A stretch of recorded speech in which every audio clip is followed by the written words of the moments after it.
They changed up, they rather die.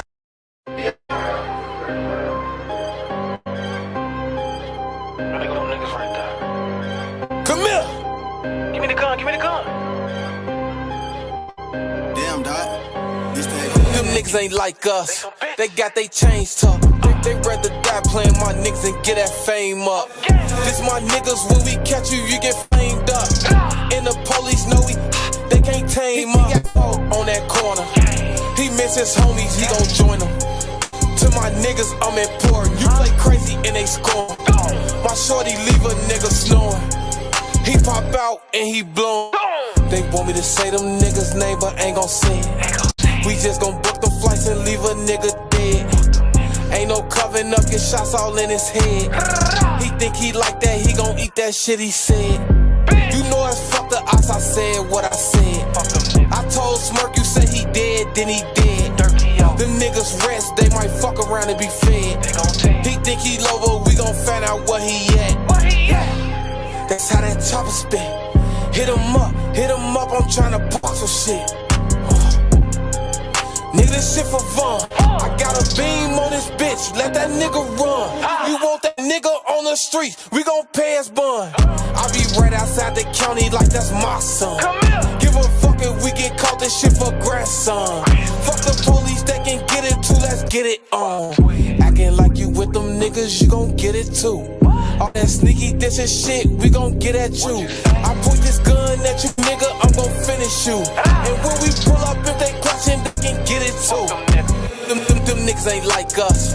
They got they chains tucked. They rather die playing my niggas and get that fame up. This my niggas, when we catch you, you get flamed up. And the police know they can't tame us. Don't let me right, nigga. Fuck them niggas. Oh, fuck you, Tom. V-Roy!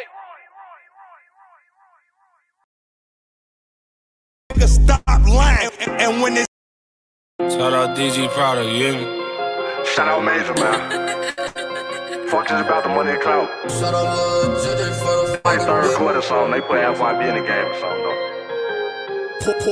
Pull up, drop the window, nigga, bad. Shots fat, man down on the outside. Walk up, roll, ain't no drag bass. Fourth quarter, last shot with game tag. and you gon' fold under pressure, pussy, stop lying. The ops always talking shit, but they keep dying. And you ain't turn up for your homies, nigga, stop lying.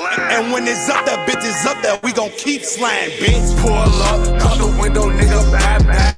Shots fat, man down on the outside. Walk up, do you wrong, ain't no drag bass. Fourth quarter, last shot with the game tag. No rap beef, we clap heat, check the stash sheet. We out shopping with the Draco in the backseat. I'm dead Fisher in his prime with this packed heat.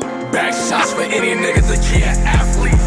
Archie Gainer, Tuckerville, I got mob ties. 4 O's, 4 fast, we don't tote nash. We bloodthirsty off them pills with them frog ass. We BDK as fuck the ops and plus we die fast. Pull up, drop the window, nigga, bad. Shots fat, man down on the outside. Walk up, do you roll, ain't no drag bass.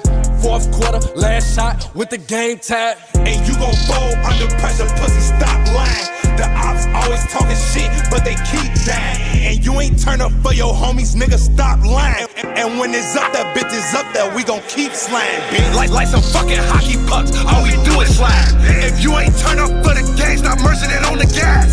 Niggas, bitches, Tyler Perry's, pussies in disguise. Shoot your block up, spit 3 times just like some curly fries. No, I'm not no fucking rapper, I'm a grave digger. Big Alpha, be the great, feel like I made niggas. $5,000 dog, cause I'm a paid nigga. I got kicked out by the school for cracking trades, nigga. Pull up, drop the window, nigga, bad. Shots fat, man down on the outside. Walk up, do you roll, ain't no drag bass. Fourth quarter, last shot with the game tag. And you gon' fold under pressure, pussy, stop lying. The ops always talking shit, but they keep dying. And you ain't turn up for your homies, nigga, stop lying. And when it's up there, bitch is up there, we gon' keep sliding, bitch.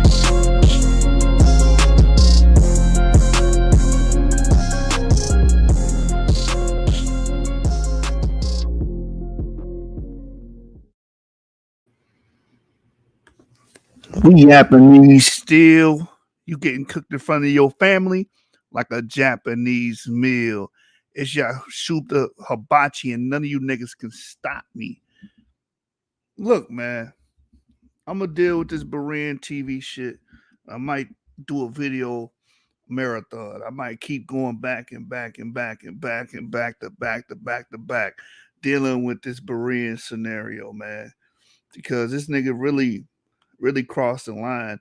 And you know what's interesting about BEREANTV and channels like BEREANTV? That nigga will never in his life stand on business. That nigga would never in his life debate anything that he's talking about or debate an Israelite himself. All you are a glorified host. You understand? I wouldn't even be bringing no havoc your way if you would allow me to get on there and speak. So it's fuck Berean, man. I ain't got no respect for dude on the internet or real life. Fuck that dude, bro.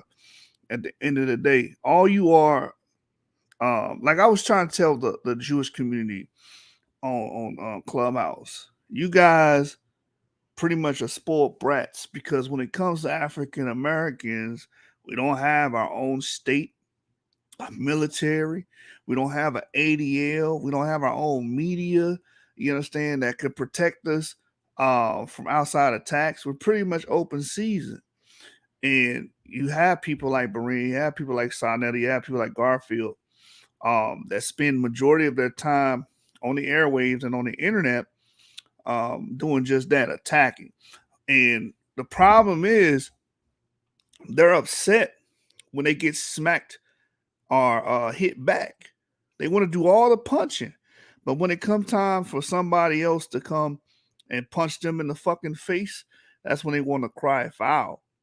So I don't give a fuck about BEREANTV. I'm not these other Israelites or these dudes that's on the internet. Fuck saying Israelites. I don't even want to use that term because a lot of y'all I don't jive with, man.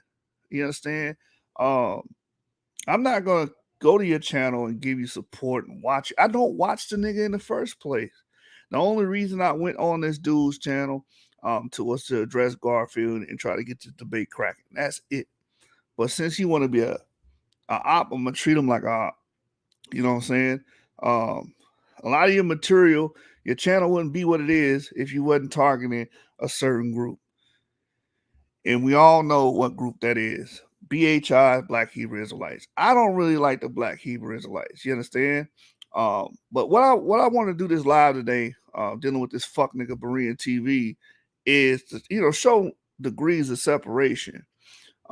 Because when it comes to what we do here at the source, whatever, what have you, we're not a color code gang. And what I mean by that is this: you don't see us on here saying you got to be black to be considered an ancestor, be black to be considered a relative. But when you look at these BHIs, like the deplorable Manny on Clubhouse, Sakari and all these guys, they base everything solely on skin tone, morphology, and phenotype. White and black dichotomy. Even the deacon said recently in a clip, and we covered this in prior episodes, that if ancient Israel was white with blue eyes and blonde hair, that the Bible can't be real. Now, to say something so fucking narcissistic, sadistic, like you wouldn't believe in the Bible if the people within the Bible or the Israelites that are being spoken of were blonde hair, blue eyes, and white skin. Is fucking insane. You understand? But Berean, they're gonna thrive off racist BHI because they themselves are racist. Garfield thinks he thinks with a phenotype mind. This is why he was making the argument the other day when they took the video down. We can't even review it. My brother said Berean is an opportunist at best. Yes, he sees there's a wave. The wave is hate Israelites. This is why you have an atheist, someone that doesn't believe in the Bible, joining with somebody that claims to believe in the Bible, and they're joining forces because they don't like Black Hebrew Israelites. And it also there's traction. You get viewership by mentioning Black Hebrew Israelites, or speaking, or attacking, or going against the narrative, or going against Black Hebrew Israelites. That's the only reason Berean exists. Look at all of his shows. It has something to do with Israelites. It's the same thing Garfield does. He's following the same formula. But here's the thing. Why get upset, or why feel perturbed when you're met with attacks, or you're met with people that are fighting back? That's the part that's confusing me. These niggas want to throw their rocks and hide their hands. These niggas want to make videos, make accusations, try to attack an entire community, and then when that community strikes back, they want to cry foul. Oh, fuck y'all. You niggas are weak. You niggas are pussy. Because first thing Berean should do, Berean should click my fucking... Matter of fact, let me put this link in the chat. If you're watching, Berean, click this link, and let's have this discussion. You niggas be hiding behind motherfucking people. Like, in Garfield, if you watching, click the link. You're not going to click the link. None of these dudes going to click the link. You understand? So, again, these guys, we're not like any of these guys. We bring out information that challenges the Black Hebrew Israelite MO, because a lot of Black Hebrew Israelites, like someone left a comment talking about I don't care what nobody tell me, white people are Esau. You understand? That's how y'all think. Y'all you guys are dogmatic, you're doctrinaires, you're stuck in a way of thinking. White does not mean Esau, it does not equate Esau. All white people are not the same, and all Black people are not the same. This is why you have Berean saying, the Hamites are the original man. What are you talking about? What the hell are you getting this information from? What do you... Where's the science? Where are you getting this from? Oh, it's because you associate Ham with Black, and Black, everything Black is Africa, but Africans are not all the same. And then when you try to challenge them on that, we never said that. Motherfucker, you guys reverberate that every day. Every day you reverberate that, how all Black people are the same. You represent that motif to the fullest. Let me show you guys something real quick. I like to educate y'all, man. These dudes are anti-education. Hit that light switch for me. Hit that light switch. Thank you. These dudes are anti-education. Check this out. I'm gonna just read from a book. Every episode, we do great. We actually cite our sources. You understand? And hey, man, don't come on here on my channel on some kumbaya stuff. I let it ride last night because I was tired and I had to go to work in the morning. I love you, T Turner, but don't come on here on no kumbaya stuff. This ain't about no kumbaya. It's a time for war, goddammit. Y'all need to read Nehemiah. They had swords and stones in their hands at the same goddamn time. Y'all be trying to be friends with y'all fucking enemies. You understand? Y'all be trying to be friends with ops. I'm not friends with Berean. I'm not friends with Garfield. I'm not friends with Sarnetta. Fuck all them niggas. It's strictly business. Only time I'm trying to interact with them when it comes time to setting up the base. Other than that, fuck you niggas, man. Y'all don't do shit for me in my real life. Y'all not contributing to anything in my channel. Fuck y'all. And it's gonna be like that unto perpetuity.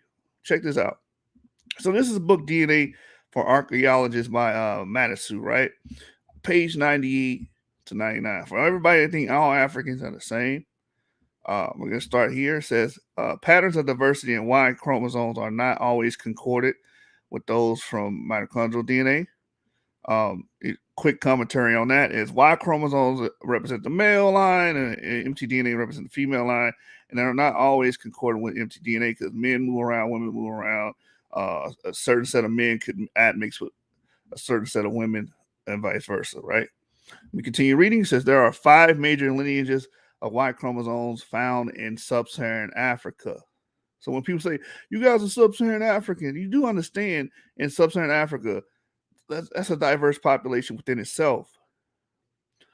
And we know this because we can study genetics. See, a lot of you guys run away from genetics because it blows the skirt off your bullshit. This idea that races are monoliths and all black people are the same and all white people are the same cannot exist when we look at genetics. Genetics tells the story. It says right here, there are 5 major lineages of Y chromosomes found in sub-Saharan Africa. A, haplogroup A, which is Paleo-African. B is Paleo-African as well. So when a lot of people say, oh, we are the mothers and fathers of the earth, no, you're not. In the secular worldview, those would be your A and B haplogroups. A lot of you guys are not even A or B. A lot of you guys are E or R or something like that, or J. Right? But these are the misconceptions and misinformation fed to us by Afrocentrics. You understand? These people venerate Egypt and don't even represent Egypt or teach you about ancient Egypt. They teach you about, they do the same thing Black Hebrew Israelites do. They give you their version of ancient tradition instead of actually trying to study the ancient tradition itself and trying to make a proxy to it. So as you can see, that's 5 different haplogroups: A, B, E,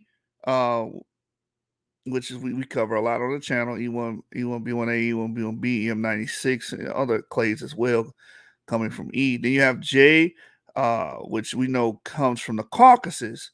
You actually find it in sub-Saharan Africa too. And you have R, haplogroup R, mainly to RVA8, right?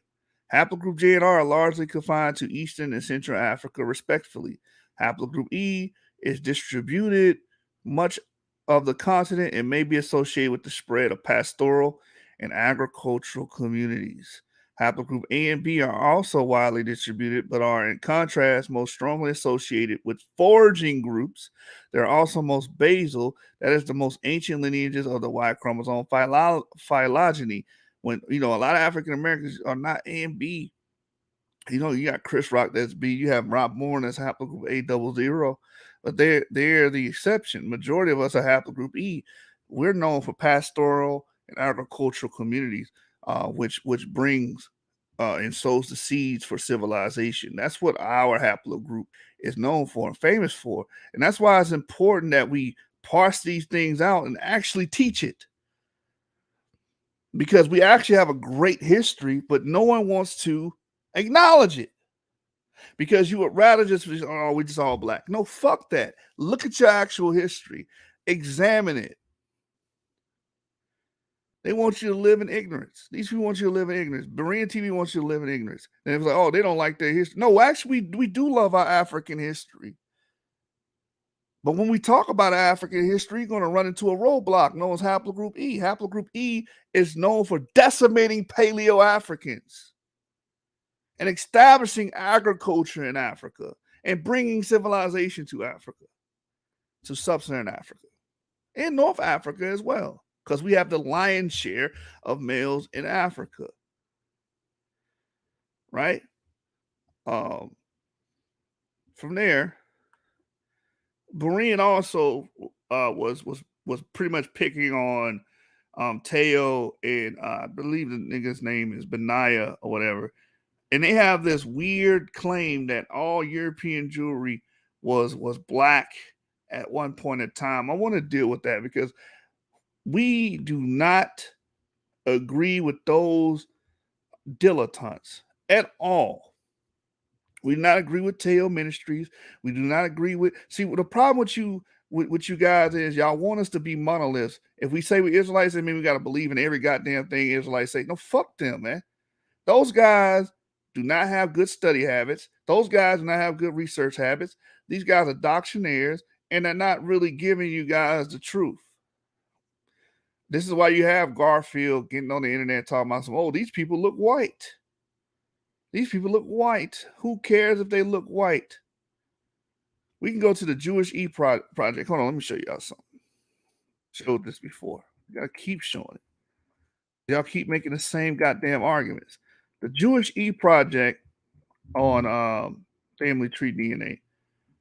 And then I want the Sephardic Jew project. Let me grab that one. He tell y'all stop making these sweeping claims people are blends of people. Like when you get these ethnic groups, they're a blend. Like African Americans are a blend. It reflects the last 500 years. You have an African component, you have a Native American component, and you have a European component. And you can see that in our paternal and maternal lines. You can see that when people say, "Oh, we had a great great grandmother that was a Native Indian," a lot of people still have those of Native Indian maternal and paternal lines to back that up. Watch this: Sephardic Jew, and I want family tree DNA. Family tree DNA. I want to show you I want to show you guys something.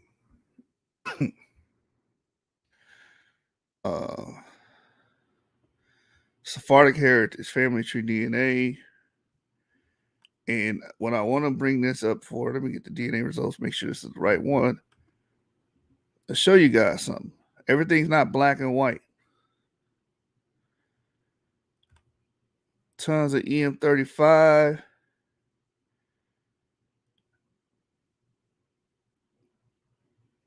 Check this out. Watch this. I want to give you guys another one too. I'm going to share the screen here. And this is why Berean, they fear people like us because we don't play by the One West BHI playbook. And I don't give a damn if they call us for Israelites. They're wrong. They're incorrect. It's just that simple. I'm not gonna back up an Israelite just because they off GP. So this is a Sephardic DNA, Sephardic Heritage DNA Project, YDNA Classic chart. Look at all those E's you see. EM35, EM35, EM35, haplogroup E. They're Turkey, Greece, Iraq, Egypt.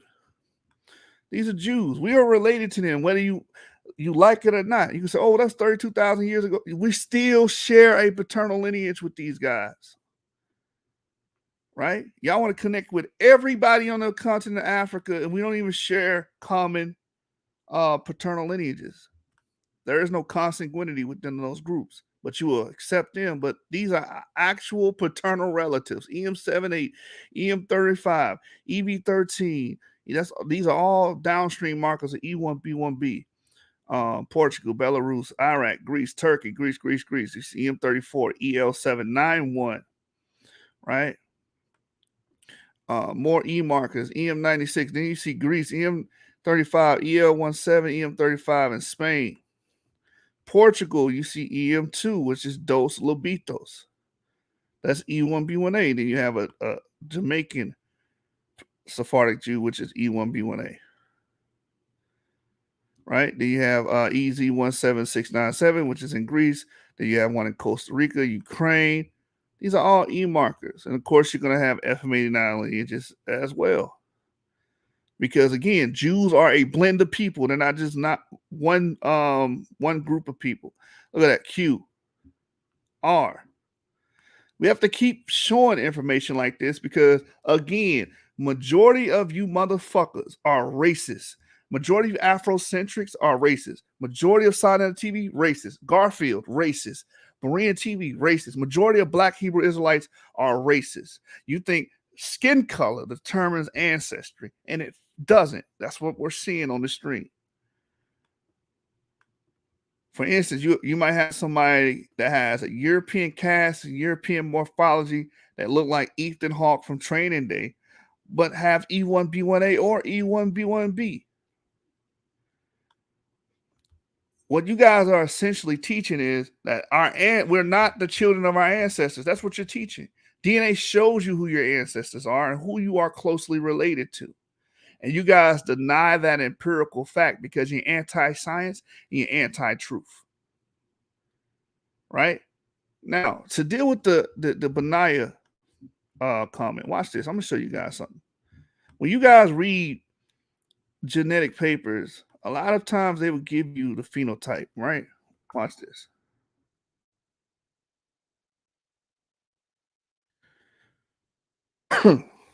Watch this. I'm going to take you to this paper. Just to, kill the tail argument and kill the Benaiah argument. Watch this. One stone, two birds, one stone. Check this out. This is genome-wide data from medieval German Jews. when you go to the other phenotype section, look what these people look like. Of course, they had lactase persistence dominant allele. It's known to have much lower frequency in the MHA compared to Europeans. The TLL, but this is what I want. Look at that. Do y'all see this? Can y'all, what does that say right there? What does it say these people have? The blue eye recessive allele. These people have blue eyes. And I see, again, a lot of you guys that deal with racism, Benaniah, all these guys that deal with how people look. Oh, all the Israelites are black, or all the Israelites, or, you know, on their side, all the Israelites are white. You have to understand something. These are blends of people. They have different phenotypes, different morphology, and different castes. For all the pseudo black Hebrew Israelites out there that are trying to trick everyone and teach everyone that Jews in Europe were all black, that's a goddamn lie. These guys have exhumed the corpses and skeletal remains of the Jewish community in Europe, and it had the alleles for blue eyes. Are y'all hearing this? Blue eyes. Let me continue to read this. So they had the allele for blue eyes. They also had the red hair recessive alleles. Red hair. These people had red hair and blue eyes. Now that's going to burn into the soul of you racist black Hebrew Israelites, because you've been going for the past 2 or 3 years trying to tell everybody that they all got to be black, or the opposition will say they all have to be white. Both of you guys are fucking wrong and fucking racist. Lance says Jews range from red bone to black historical fact. Man, Jews range from white. They can be dark skinned, just like any other group on the planet. All right. Now check this out. I'm gonna go to the hypothesis, because we're like, oh, these people ain't Jews. These not real Jews. Watch this. Watch this. Let's go to the 4 hypothesis. These people that have blue eyes. And then we're gonna elucidate the ancestry. Watch this.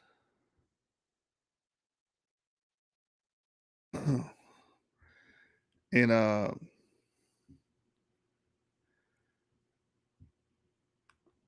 want you guys to actually see this, because at the end of the day, what's going to happen is you're going to have people that actually do what we do, show the studies, show our work. You remember when you were in school and you were doing a math problem and you would just write down, oh, this equals this. But then the teacher was like, okay, how did you get that answer?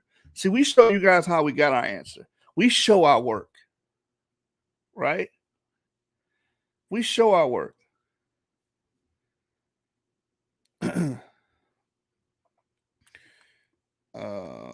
Let me see.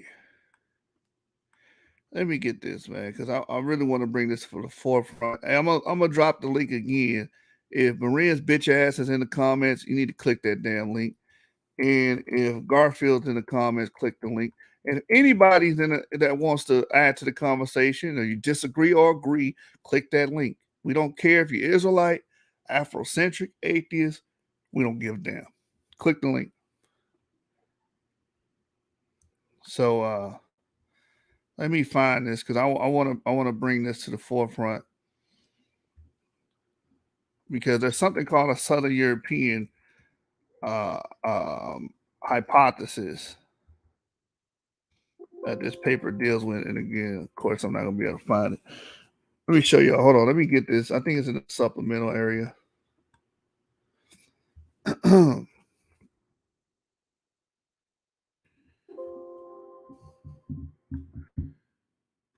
And bring this to the forefront, because right here. Thank you. There is supplemental information. So let's go here. Let me share this again. What are you talking about, Lance? Maybe you should join. Maybe you have something to share with the people. So same paper, genome-wide data of the German Jews, right? So when you go to supplemental information here, History of early Ashkenazi Jews in Erfurt Jewish community. The origin of early Ashkenazi says there are currently two main competing historical theories to explain Ashkenazi Jewish early origins. First theory holds that AJ are at least partially descendants of Roman period diaspora Jews. This theory is supported by dispersed historical archaeological evidence along the Germanic frontiers of the late Roman Empire on the basis of results of the recent Cologne synagogue excavation, a building that the excavator controversially dates to the early Carolingian period. It was argued that there is a direct demographic continuity between the scattered late Roman Jewish Proto-Ashkenazic presence in the region and the Jewish community of the Rhineland of later times. So if you're around a lot of Jews on Clubhouse, they will always invoke the Rhineland hypothesis. Now watch this. The secondary theory regards AJ as purely medieval formation that did not arise until the 10th century. According to this theory, AJ communities initially rose in the form of just a handful of family groupings and a few episcopal and royal urban centers. In the early AJ were the descendants of Jews from Southern Europe. There was continuous Jewish presence in Southern Europe since Roman times, and an extensive network of intercommunal ties linked these Jewish communities economically, culturally, and demographically to other Jewish communities around the Mediterranean. Research suggests that the early AJ of Northern Europe were the recipients of Jewish liturgical, legal, mystical, and linguistic practices from medieval Southern Italy. Now watch this. So many Jews will invoke the Rhineland hypothesis. Then you have the Southern European hypothesis that we just read here, right? It says the available historical evidence does not support a third hypothesis, according to which the AJ were primarily descendants of the early medieval non-Jewish converts to Judaism known as Khazars, polyethnic tribal constellation, then residents in the Caucasus and adjacent regions. So again, this third hypothesis has no support whatsoever. So you see people going around saying the Jews in the land are Khazars. That's fucking false, right? It says the medieval Jewish community, then it talks about that. But I want you guys to see the Southern European hypothesis because this paper deals with the DNA, and it says it's more congruent with the Southern European hypothesis that these Jews came from Southern Europe. Now, I want to go from here. Let me go to the supplementary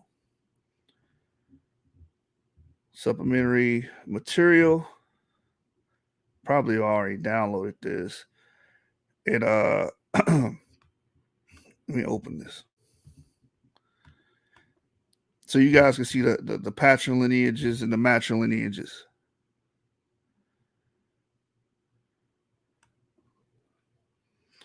Showing open.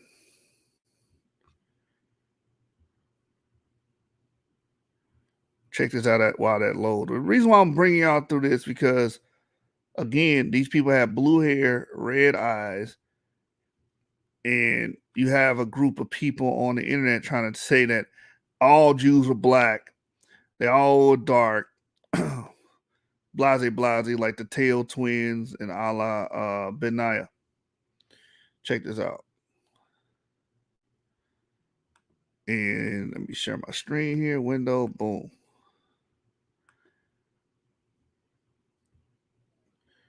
Let's go to the haplogroups.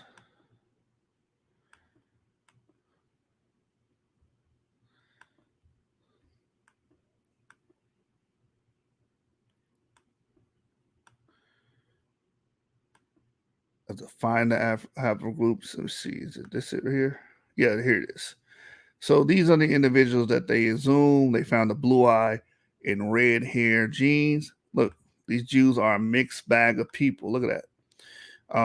You see haplogroup T here, T1A1A. This is known to be the Near East and East Africa. You have J2. You have R1B, which is Western Europe. Europe. J1A, then you have an R1B, J2A, then you have an ancestral J. And look what you have here, E1B1B. That'll be a relative to the E marker. It's in the E family. And R1B1B. So these are the clades they found here. These people would have red hair and blue eyes.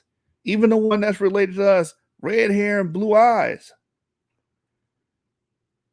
Are you guys seeing this? These are medieval Jews. So don't let these clowns on the internet like Benaiah and Teo tell you that everybody in Europe that were Jews were black. That's a fucking lie.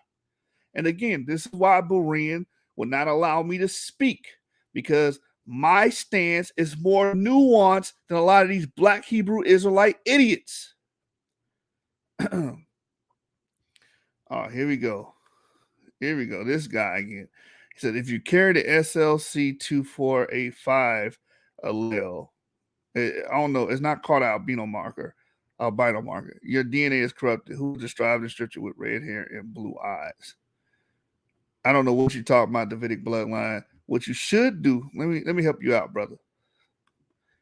Let me help you out. Click that link and explain what you meant by this. Click that link and explain what you just said. Because that didn't make no goddamn sense. Anyway, my point of bringing this out was that you had these Jews that were medieval Jews that have different paternal lineages, of course, right? And also they exhibited red hair and blue eyes. Now watch this. Let's go to the ancient Canaanites. I want to show you guys something. We brought this out last night because this same dude, Davidic, what's his name? Davidic's bloodline, he called us a racial slur. When people say that, oh, you guys are Canaanites, that's a racial slur that started off around the 17th century in the Americas to justify the enslavement of black African slaves. So, oh, they Canaanites, huh? So we're justified. We can enslave them because the scripture says to do so. That's the whole point of people like that, to say that. So watch this. Let me go to the Canaanites. Let me deal with the Canaanites. Because we really didn't get to go into a deep dive because we were rudely interrupted by somebody that want to give a kumbaya message. Stop trying to be friends and fraternize with enemies. Fuck them, man. They telling you, they're blatantly saying fuck you. BEREANTV is blatantly saying fuck you when every video he makes is anti-Israelite and anti-you. That's saying fuck you. Garfield make 1,000 videos saying you Jews are fake, y'all wannabes. That's saying fuck you. So why are you trying to be friends and lovey-dovey with them? I mean, fuck these niggas, man. Ride on these niggas and dump on these niggas and then leave. That's it. Oh, we all got to stand together. We all black. Fuck these niggas, man. Every single one of them. Black Hebrew Israelites, I don't want to have nothing to do with y'all. Afrocentrics, I don't want to have nothing to do with y'all. The only time I want to meet at the table is to debate you. That's it. Nothing else. Not shaking the hands, not partying with you, not being friends with you at all. That's y'all problem. Y'all too goddamn friendly. Watch this. Let's go back to the Canaanites Live Science article.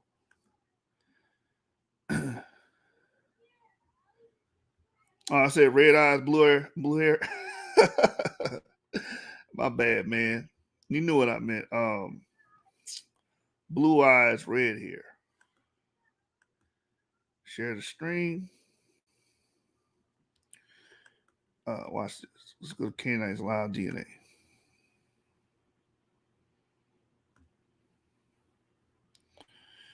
So again, this is live science. Canaanites were ancestors of the Lebanese, and it says within here under the phenotype, the findings reveal broad overlap between Canaanite genetics and the sequence of modern-day people from Lebanon.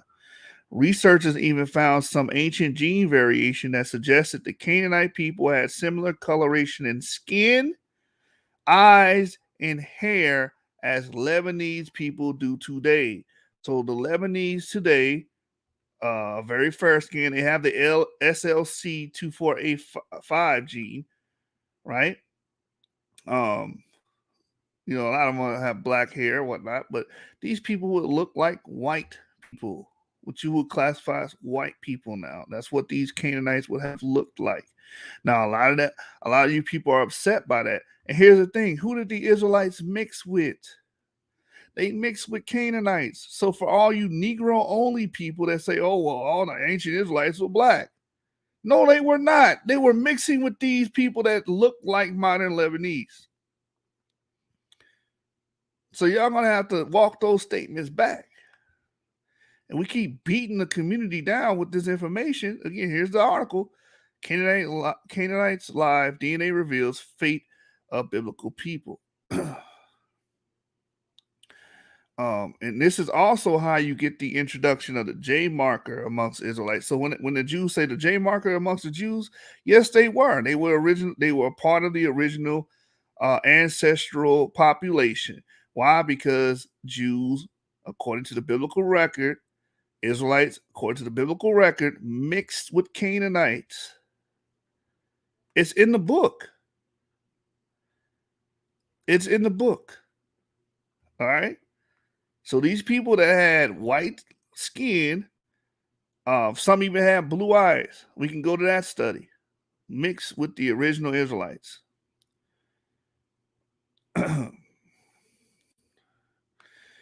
Lance says King David gave his daughter the king of Tyre, Jew Canaanite mix. Exactly. Exactly.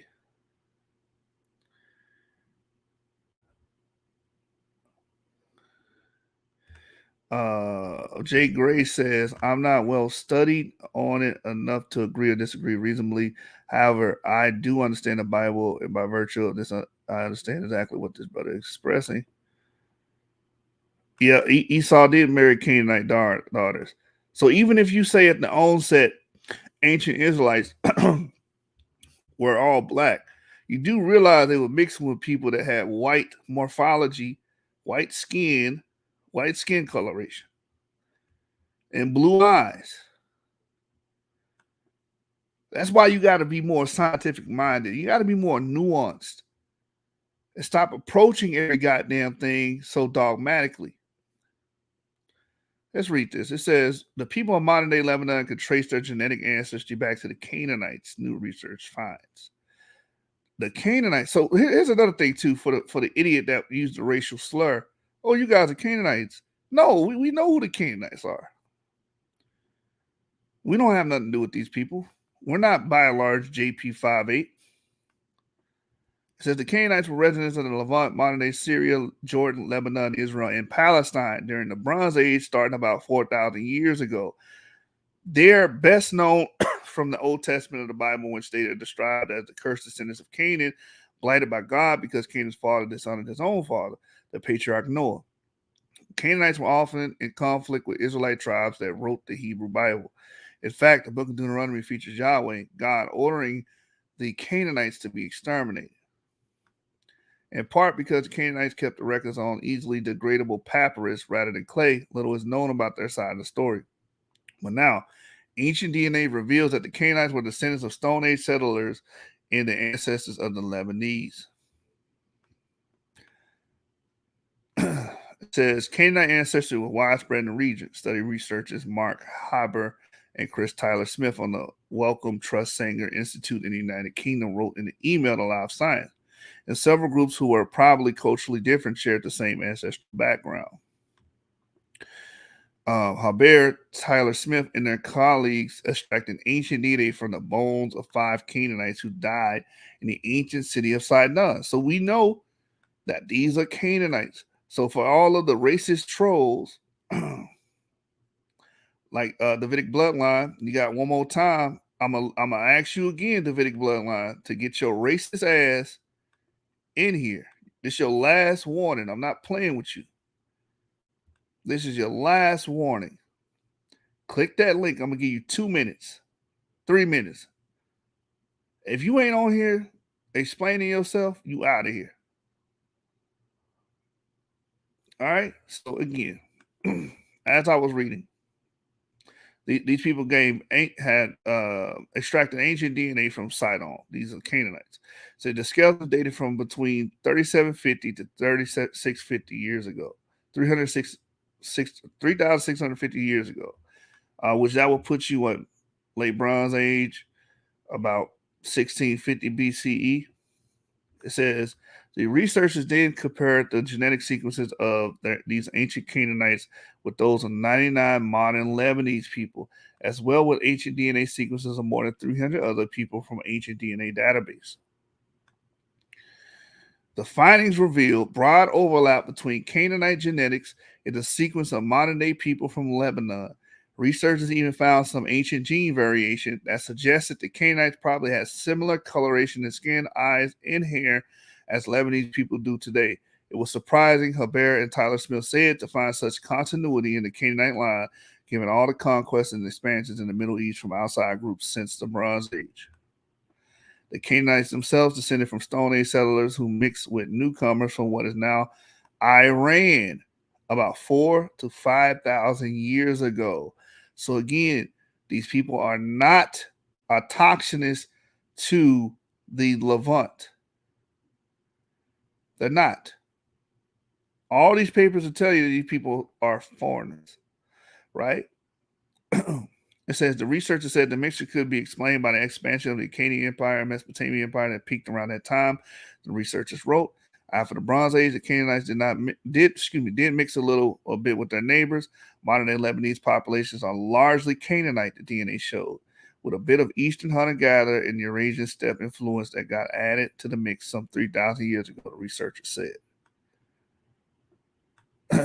It says understanding the Canaanite genetic history is important, Hubbard and Tyler Smith said, because of so few written records of the group's stories remain. Genetics has the power to fill these gaps. The two told live science. The Near East is a key place for these sorts of studies, the researcher said, because it's such a central location in human history. The next steps are to study more samples, different places, and different time periods, Hubbard Tyler Smith said. The researchers reported their finding online today, July 27, in the American Journal of Human Science, Human Genetics, excuse me. So again, when these people say, "Oh, you people are Canaanites," that's bullshit. Hey, what's the name? What's the name? You ain't clicked that link yet, man. You a bitch. Get the fuck out my damn chat. Time to play with you niggas, man. All right, who's next?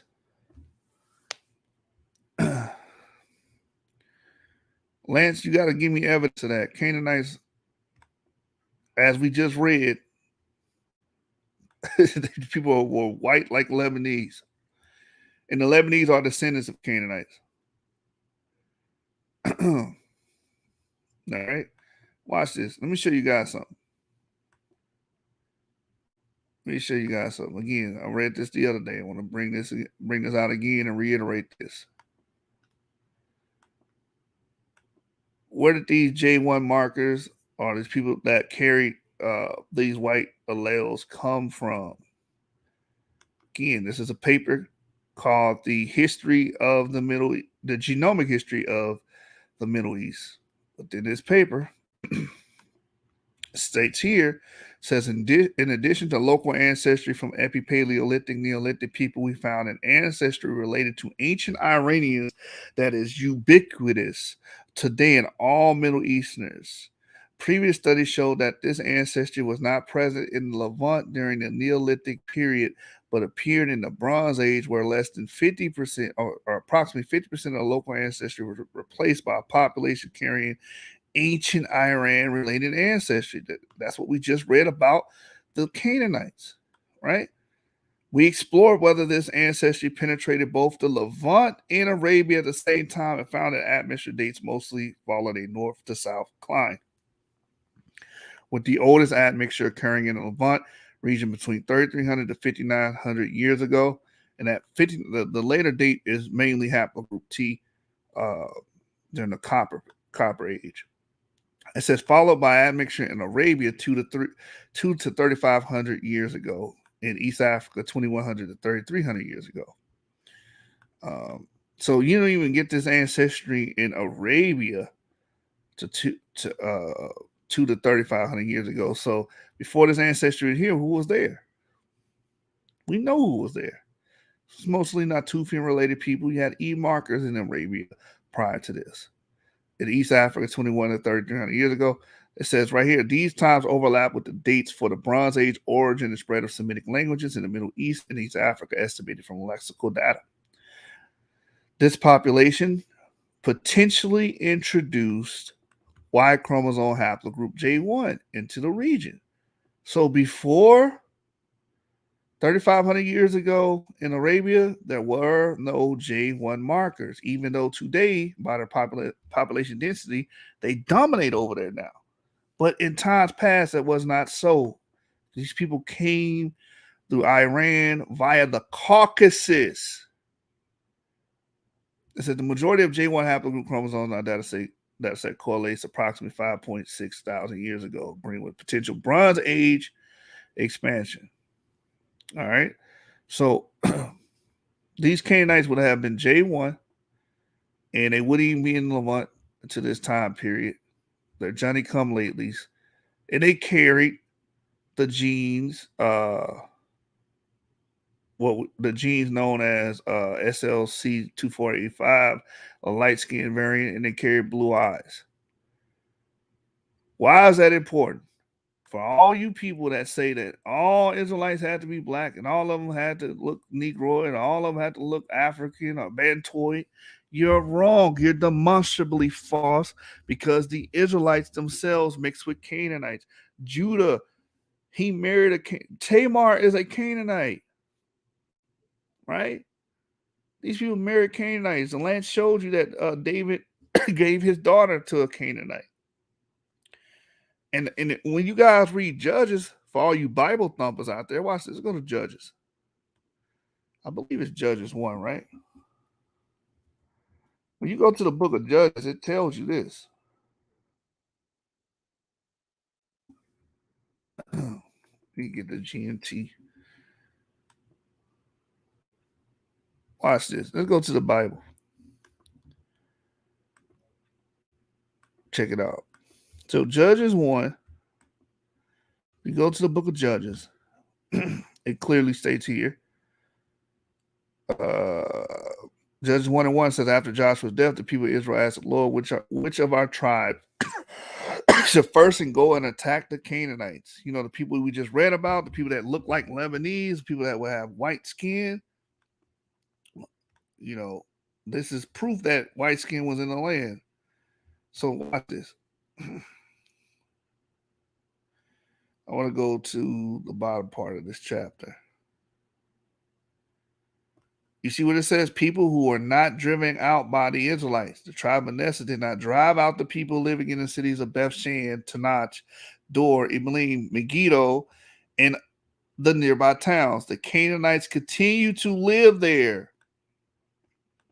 When the Israelites became stronger, they forced the Canaanites to work for them, but they still did not drive them all out. So the Canaanites will be amongst them.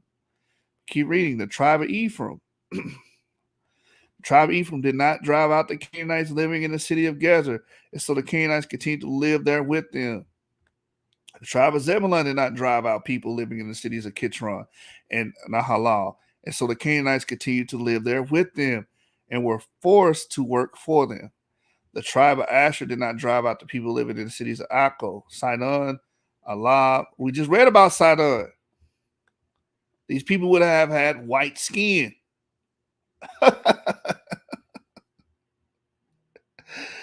This is a part of the original Israelite cluster, man. Y'all got to just deal with this. Y'all just got to deal with this, man. Alab, Aksib, Helba, Afek, Rehab. The people of Asher lived with the local Canaanites since they had not been driven out. The tribe of Naphtali did not drive out the people living in the cities of Beth Shemesh and Beth Danat. The people of Naphtali lived with local Canaanites, but forced them to work for them. The Amorites forced the people of the tribe of Dan into the hill country and did not let them come down to the plain. The Amorites continued to live at Ajalon, Shalbim, and Mount Harris, but the tribes of Ephraim and Manasseh kept them under their rule and forced them to work for them.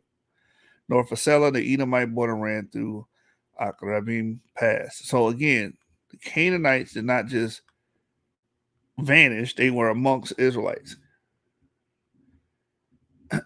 Jack Lion says Canaan and Israelites were indistinguishable phenotypically originally. These Canaanites that had these white skin alleles would become admixed within the population.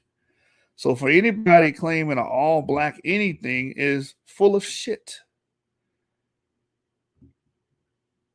Full of shit. What's going on, Lance? It's good, brother. Can you hear me? Yep, loud and clear. Okay. Yeah, man, that's interesting hypothesis that you got. I mean, I know it to be true, but you know what I find the difficulty of people missing all those, it's more history that they're not connecting with. Don't you agree? It's like at least 1,000 years of history that's missing out of the connection of Jews today and Jews of the ancient world. What do you mean? Like I just did a debate against Suave and I got to study and I find that the Welsh people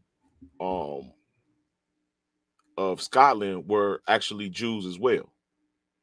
Or the Celtic people, a lot of it's not conclusive of all of the people in the land, but a representative of those people are Jews. The Celtics, the Old Britain, even in India, all of those, it's Jews all over the world.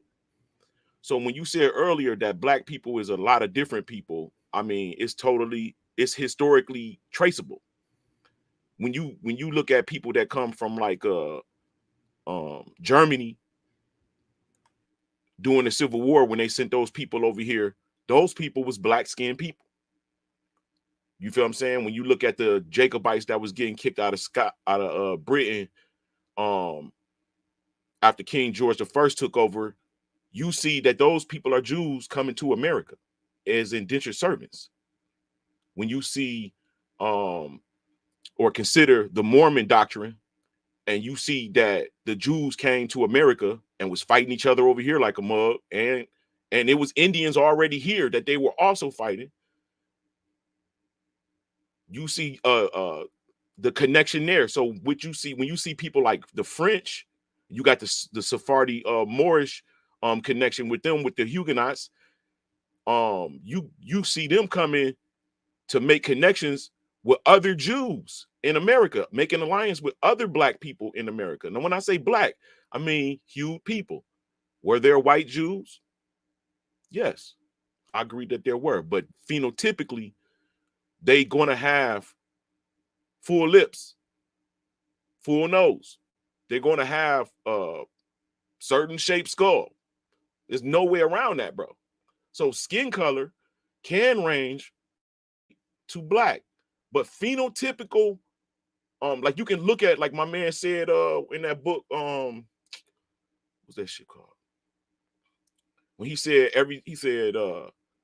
he went, matter of fact, I think I read it from you. I got the book from you. He said, don't be throwing it off on me, brother. no, listen, he said I'm from Poland, and I'm here to tell you that when I came to America, I consider every light-skinned Negro a Jew. Yeah, that's true. That's J.A. Rogers. J.A. Rogers, that's right. They just know don't cut a lot. He's quoting something older. Yeah, he was quoting an older book, but from my man. But I mean that lets you. That was before the 1800s. So you see, like even with, and people, I don't think people consider the Danite connection to it all too. He putting his seed everywhere. So something happened in history, bro, that can I read this to you? Go ahead, brother. Watch this. You know why I'm bringing this up? Because you got a certain perspective out there that Berean loves to bring out. You got a bunch of black Hebrew Israelites that are teaching that all Israelites have to be black, and that can't be the case. Do you see what that says right there, Lance, on the screen? Nope, I can't see nothing. That's not sharing. Oh, I see. Okay, I was in the what you call it? Yeah, okay. Go ahead. Anomalous blue-eyed people came to Israel 6,500 years ago from Iran. DNA shows. Right. So if you got blue-eyed people in ancient Israel, and these niggas is claiming to be ancient Israelites, who are they mixing with?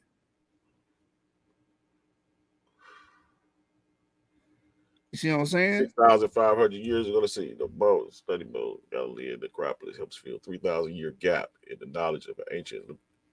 So 6,500 years ago, we putting that on Noah's time. No, I don't believe Noah lived. I believe Noah lived between 100 200,000 ago, but that's besides the point. You know The what? I point is, believe he lived at an earlier time. I believe he lived more closer to our time. I got you. But my point is, these people claiming to be ancient Israelites don't understand that ancient Israel had people there that had blue eyes. Well, I'm gonna read this. But Is it did when we mix with? Were when we you're really done? mixing with people, bro? You said what? But were we really at that time mixing with people? If you claiming Israelites, you mix with every damn body. That's what the Well, Bible not said. well. They were mixing with, like, for instance, consider Nimrod and Tahir.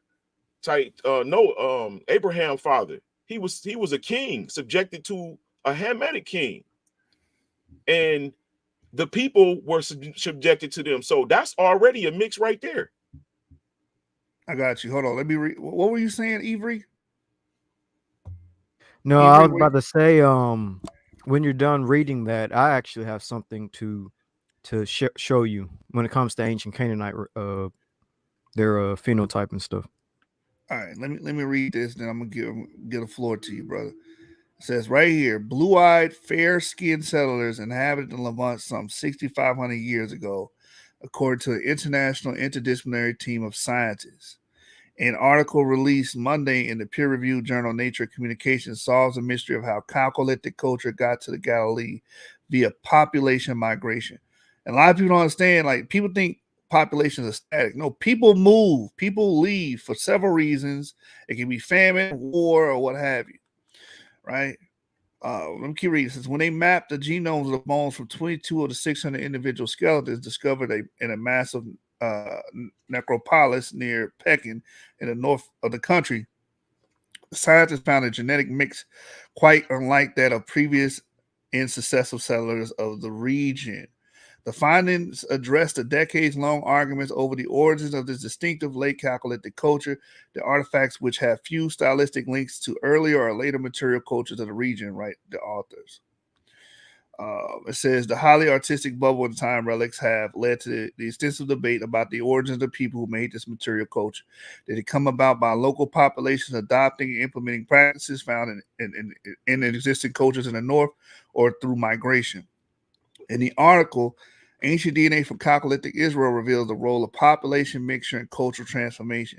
The scientists concluded that the homogeneous community found in the cave could source approximately 57% of its ancestry from groups related to those of the local Levant Neolithic, approximately 26% of the groups related to those of the Anatolian Neolithic, and approximately 17% from the groups of those of Iran. So that's Turkey, which Anatolia is Turkey, and Iran, right? The study was led by Tel Aviv University researcher Dr. Hilla May and Professor Israel Herskovitz, a Department of Anatomy and Anthropology, Dan Davis Center for Human Evolution and Biohistory Research, Dr. Dinah Shalem of Institute of the Galilean Archaeology of Kennett College in Israel Antiquities Authority, who was one of the original archaeologists who excavated the cave in 1995, at Harvard University's Edoin Harney and Professor David Reich.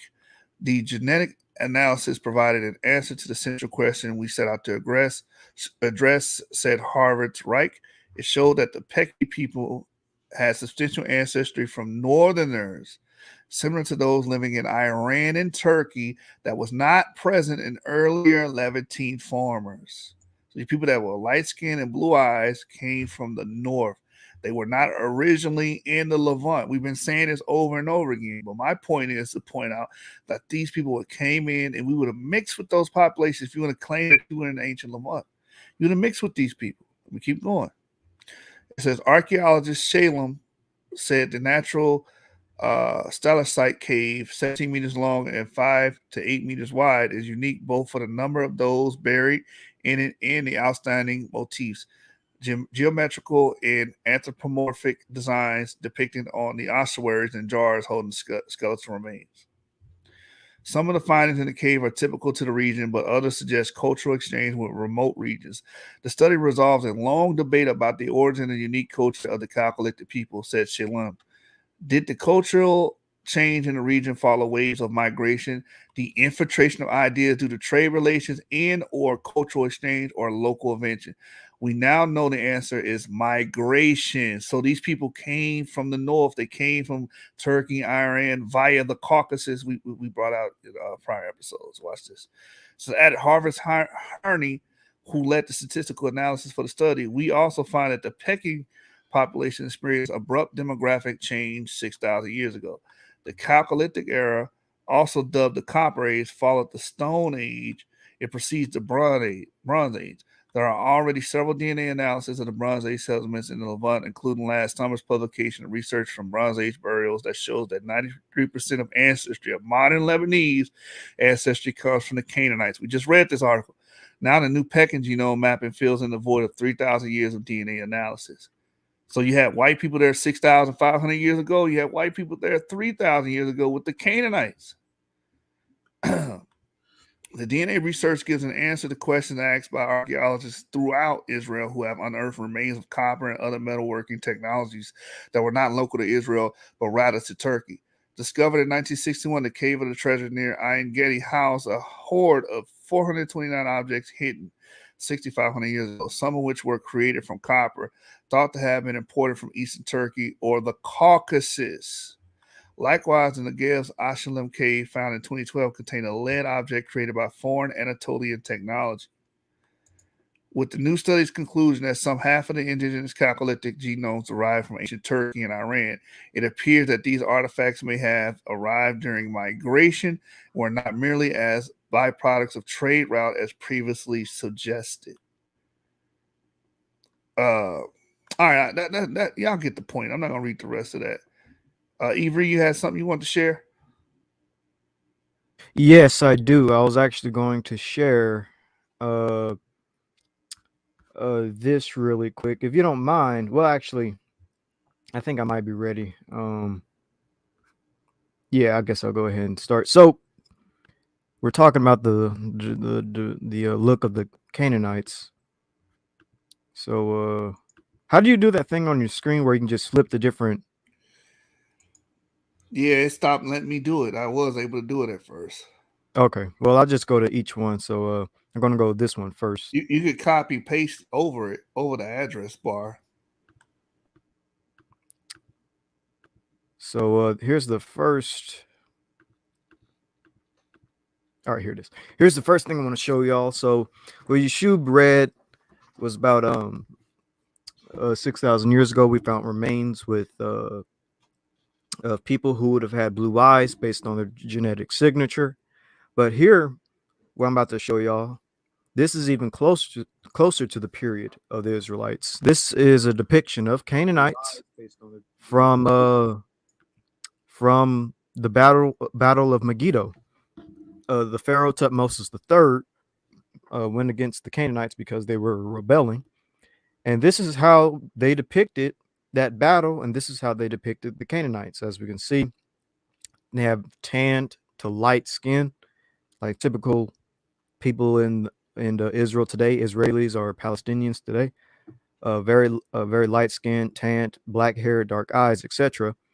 And again, you just type in the Battle of Megiddo with Tutmosis III fighting the Canaanites, and he enslaved 10,000 footmen.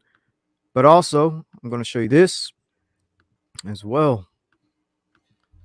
We also have right here, this is, share my screen, this right here is actually a Amorite. This is an Amorite made by the Egyptians, and I think we can kind of tell what this dude looks like. Light skinned, obviously, bald with a pointy black beard. And just type in depiction of an Amorite by the Egyptians. I'm just going to show a few different pictures right here. This right here is a Syrian chieftain. As you can see, an ancient Syrian chieftain. He looks pretty much like most modern day Syrians. He's light skinned, dark hair, etc. And there's a bunch of different pictures you can see. Here is a Hittite. Oh, wait, no, excuse me. That is a Libyan, North African. Sorry. This right here, should I say, go back. I meant to push this over here. Here are depictions of various peoples in the land of Canaan. But I actually want to go to this image right here. Here are depictions of various peoples in the lands of Canaan. So right here, this right here would be a Hittite. We see his phenotype. This is a Hittite. This is a Libyan. This is just a Syrian. And this is a Nubian, obviously. And this is another a Libyan. And so basically, what I want to show y'all is this. We're going to go back out of here. And we're going to go strictly to the scriptures really quick. So I showed you a Hittite. I showed you Amorites and people of that nature. And we did mix with these peoples. If you go to the book of Judges, chapter 3, verse 5 through 6, keep in mind of the people I just showed you. Thus the children of Israel dwelt among the Canaanites, the Hittites, and the Amorites, and the Perizzites, and the Hivites, and the Jebusites. And I showed you images of Hittites and Amorites. And they took their daughters to be their wives, and gave their daughters to be their sons, and they served their gods. So right in the book of Judges, which is actually not that far off from the period of the Exodus, the Judges period is when Joshua and the Israelites were going throughout the land of Canaan and wreaking havoc. Shortly after the Exodus, Israelites started mixing with these Canaanite populations, these lighter skinned Levantine peoples. So I just wanted to add that on as well to what you were saying earlier. Yeah. If we mix with them, that's the question. If we're going to claim that we're ancient Israelites, then you have to acquiesce to the fact that you mix with those groups that had lighter skin, that had blue eyes. You understand? A lot of you guys are very afraid of white skin. You think white skin is a boogie monster, but that was prevalent and pervasive in ancient Israel. For a very long time, ever since the Hurrians entered that land. Yep. So again, like reason why, bringing this full circle.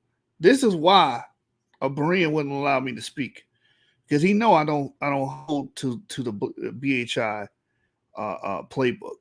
You understand? Blackity black. And you're going to actually have to deal with actual arguments and actual empirical data with us. And by the way, I just got to say, this is the way we should argue, by the way, because if we argue like the way Yeshua just said, using sources, going away from the more BHI talking points, then they would actually fear us. Because if you notice, they're not afraid of BHI. They go after One West doctrine all the time. As a matter of fact, they love doing it. We need to get away from One West camp doctrine and start using more academic approach, because then they will actually fear you at that point and not want to have you on their shows or even talk to you. That like they'll actually have to dig into the genetics. They'll actually have to dig into the sources and stuff and really figure out if what we're saying is really true. And you'll be surprised. You can actually get people to hear you out. Like Abu, a lot of people in the Hebrew community are definitely afraid of Abu, or they don't like Abu, but he actually heard us out and he actually understands our argument. Now, that doesn't mean he 100% agrees with us, but he does at least understand where we're coming from, and has even said that he does favor haplogroup E being the likely Israelite marker than something like haplogroup R or haplogroup J. It's all about the argument. It's all about the talking points. And we got to really change the way we're doing this. Yeah, get away from the skin color shit. That's layman's term. Stop using skin color to determine every goddamn thing. Because again, skin color is fluid. It can change. Like if you move today to a country that's predominantly lighter skin, like let's say Lance, you moved to East Asia and you had children in East Asia. For the rest of your life, you settled there, your children settled there, and then your progeny continues to keep mixing with that community. You have a long line of descendants that are going to look just like the East Asians. But guess what? They're still your damn descendants, no matter how they look. Yeah, that's true. You see what I'm saying? But you know what, bro? Like I said, I'm beyond. We needed the One West doctrine, first of all, because that's the introduction to us waking up. That, you know what I'm saying? That, I mean, I'm being honest. Like, without that shit, we would never be on this journey. I don't know. I got to push back a little bit because when I got into the Hebrew thing, it wasn't through One West doctrine. It was strictly through like science and genetics and stuff like that. How many years ago was it? I've been in this since pretty much since high school. Yeah, as a matter of fact, I first started watching other people's DNA, not DNA, excuse me. I was watching other people's videos, not One West, but what I'm saying, I'm talking moderate. about doctrine like the One West doctrine, like not necessarily their doctrine, but I mean, we wouldn't like, yeah, I look at some of that old stuff and I'm like, that's a lie. That's a lie. You know what I'm saying? But I remember how I felt when I was being engaged with it. You know what I'm saying? When I was totally open to it. And it got me on the journey. All of that, most of that Israelite stuff is a lie, bro. Even down to the Israelite name. Just because you're an Israelite don't mean it's not other people a part of your race. You feel me? Israelite is a covenant name, like Jacobite, or even like I said, Huguenot or Palatins. All of those names is covenant names of a group of people that decided we're going to keep the law. That's true. That's true. It's not all biological. You did have what we call national Israel. So, a lot of times I tell Yap this all the time. You have to approach arguments as if you're wrong. So let's say that we're not even Israelites. Let's approach it like that. You're able to do more research that way. Because now you're not trying to affirm any goddamn thing. You're just trying to learn. That's right. You're not moving in the direction. Because I thought I was white, bro. I was mad as hell when they told me my great grandfather. Then I seen the pictures of him and shit like that. I'm like, that's not no white man. That's a real Jew. And then like, bro, let me show you this picture right quick. I'm gonna share this. Shalom, fam. Shalom, bro. Shalom. Peace. Let me show you this dude, bro. First, I'm gonna show you her. Is this a black woman? So-called constructs that we had today, black. We know that's she look like a white. She look like a. Hey, it's kind of hard to tell. Yeah, I'm not gonna lie. It's like a Creole. Yeah, it's hard to tell. She look like a black woman. She look Minoan too, though. Like that's Amy Levy. She's a Jew from England. Right, I'll show you her on. Well, he's doing it right there, where you can go to different tabs. Asher MD. This look like Yara. This is. You look like Yara. This is the first. This is the first Jew doctor in Scotland, 1856. The first Jewish doctor of Scotland. These are Jews, bro. Bro, I had so many examples. This man right here, Daniel Wilson. This a white man? Nah, bro. this is Negro in there. It's some type of black in there. You know, and But they, I think one of the best examples is probably Karl Marx. He kind of oh looks hell yeah, like Karl Marx, German kind of Jew. looks like Frederick Douglass. German Jew, bro. Let me show you Herman Adler. Herman Adler, bro. This is the top rabbi of the Jewish community in Britain.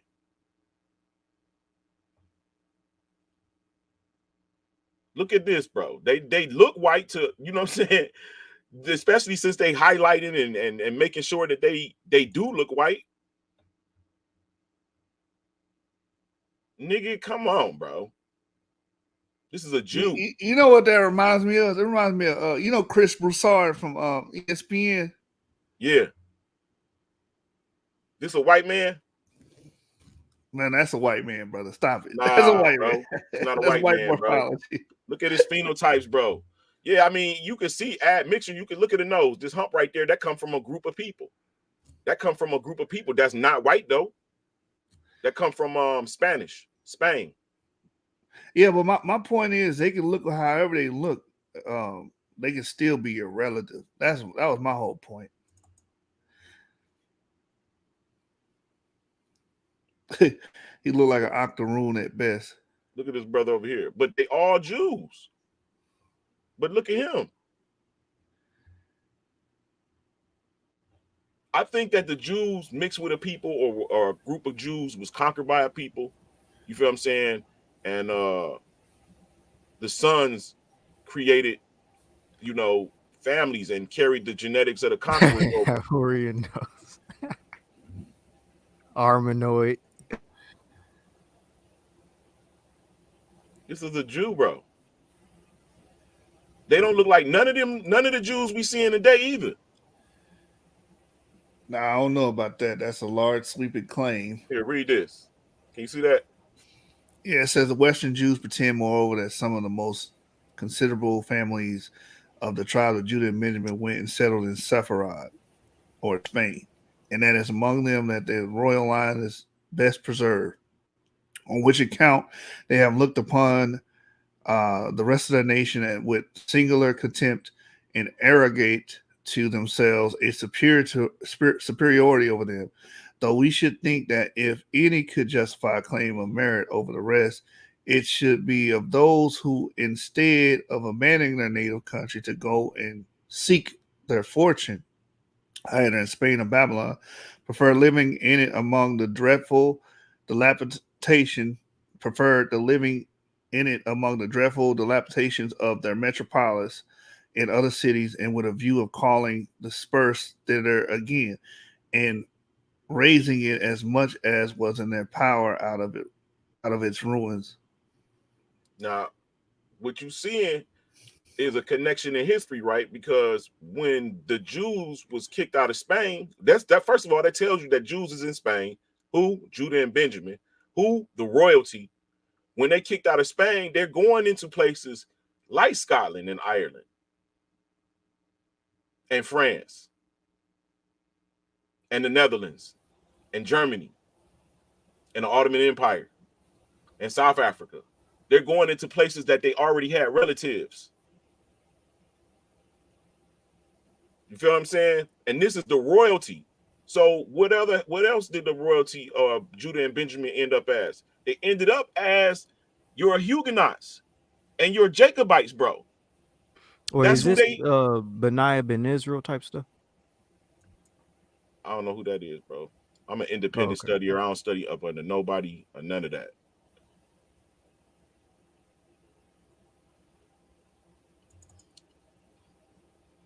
At a conference held in Argonne before the anti-pope in 1414, this number was also given by the Jews. Aberbanel afterwards gave the same number, but divided into 40,000 families of Judah and 10,000 of Benjamin and the priests. The scepter of Judah still later says that it's the number of Israel brought out of all Palestine into Spain at that time, exceeded the number of those brought out of Egypt by Moses. See what I'm saying? So we are descendants of quite possibly Sephardi Jews and Muslim Moors. And Moors is probably Jews that converted in the 7th century. That that does make sense though, because of Sephar. The word Sephardim comes from Sephar. That's Hijaz, Arabia. When we do the etymology on the word Sephardic, they migrated up into the Mediterranean, doing trade. A lot of different which would be connected to Sheba and Dedan. Sheba, Dedan, and what they call it up there, Lance, Danu. But Yeah, we see it in the scripts under Samson. But the word Samson is a son of Shem, so it kind of correlates scripturally with the actual history and the archaeology with Dedan being up in that area of North Africa, Tunisia, Carthage. yeah, man. I think that these mugs just tricked the hell out of us. And they They like did. these people are not, these are ethnic people. Clearly, you saying white skin because of the highlight glow. If I darken it, I mean, come on, bro. This brother got some type of, he's not no white man. Africans was already up there, like Iberians and was already in the Mediterranean and Spain and southern France. They have the evidence of that in the archaeology. That Africans were already in the area of Spain. Iberians, which we know Iberians are connected to Natufians. Yeah, yeah. I mean, I don't think it's no like definite. Like some people mix and some people don't. They stay who they are. Yeah, I don't know about them, those particular ones right there, though, Lance. But I agree with you. Overall, I know that Afro-Asiatics were already in that area. Yeah, man. I think this a dagger right here, bro. The brother, and he the top. He one of the top Jews, and he the first Jewish doctor in England, in Scotland. This clearly a brother, bro. And I think that the way our hair was worn and all that, you still can't hide the phenotype of these beards and shit and these eyes with the puffiness over the top, thick ass eyebrow. You can't hide that today. We here. And this is only 1800s. This is only the 1800s. Did the Jews in Scotland get kicked out and brought to America? Yes. Yes. I got the actual ship manifest with the description of many of them on it, bro. And they wasn't no slaves. I wanted to ask the brothers a question about the Canaan with a K on it, though, because we know that the C didn't exist. What do what does the panel think of some of the Africans that carry the ethnonym from the Keno Chronicles, that would be amongst the Hausa, to Keno, Nigeria, and then moving back east towards Kenem Bernal, along the coast of Lake Chad? Do the brothers think that there's any validity to a black Canaan, and that being a trail of people carrying that ethnonym and coming across the Sahel? I think the original Canaan of the Bible would have been Paleo Africans. They would have A markers, possibly AM13, maybe a little BM60. That's me. Um, but what happens is they get overran by people from Iran via the Caucasus. Mhm. And then these people take over those regions and become the Canaanites. So these people have Canaanite burials, Canaanite culture, That's but right. they themselves are not the original people that the Bible is describing that were there before. Okay, we agree then. All right, we Yeah. agree. Yeah. I think a part of history, bro, that we miss is a lot of the artwork and that tells the stories of the people, the cultures. You feel what I'm saying? Like in my debate, I brought out the Moors versus the wild men, right? And did y'all ever see Hmm. that tapestry? Yeah, I know what you're talking about. I didn't see it Yeah. though. Right. Mhm. In that tapestry, it shows what? White people coming out of the north to what? Attack the Moorish kings in Germany. So I think that was a continual occurrence, bro. That some group of people, 14, the tapestry is 1442, telling a earlier story. But I think it's some group of people after a major cataclysm that's proven in history. I can't tell you which one, but or how far back, because I think history is conflated.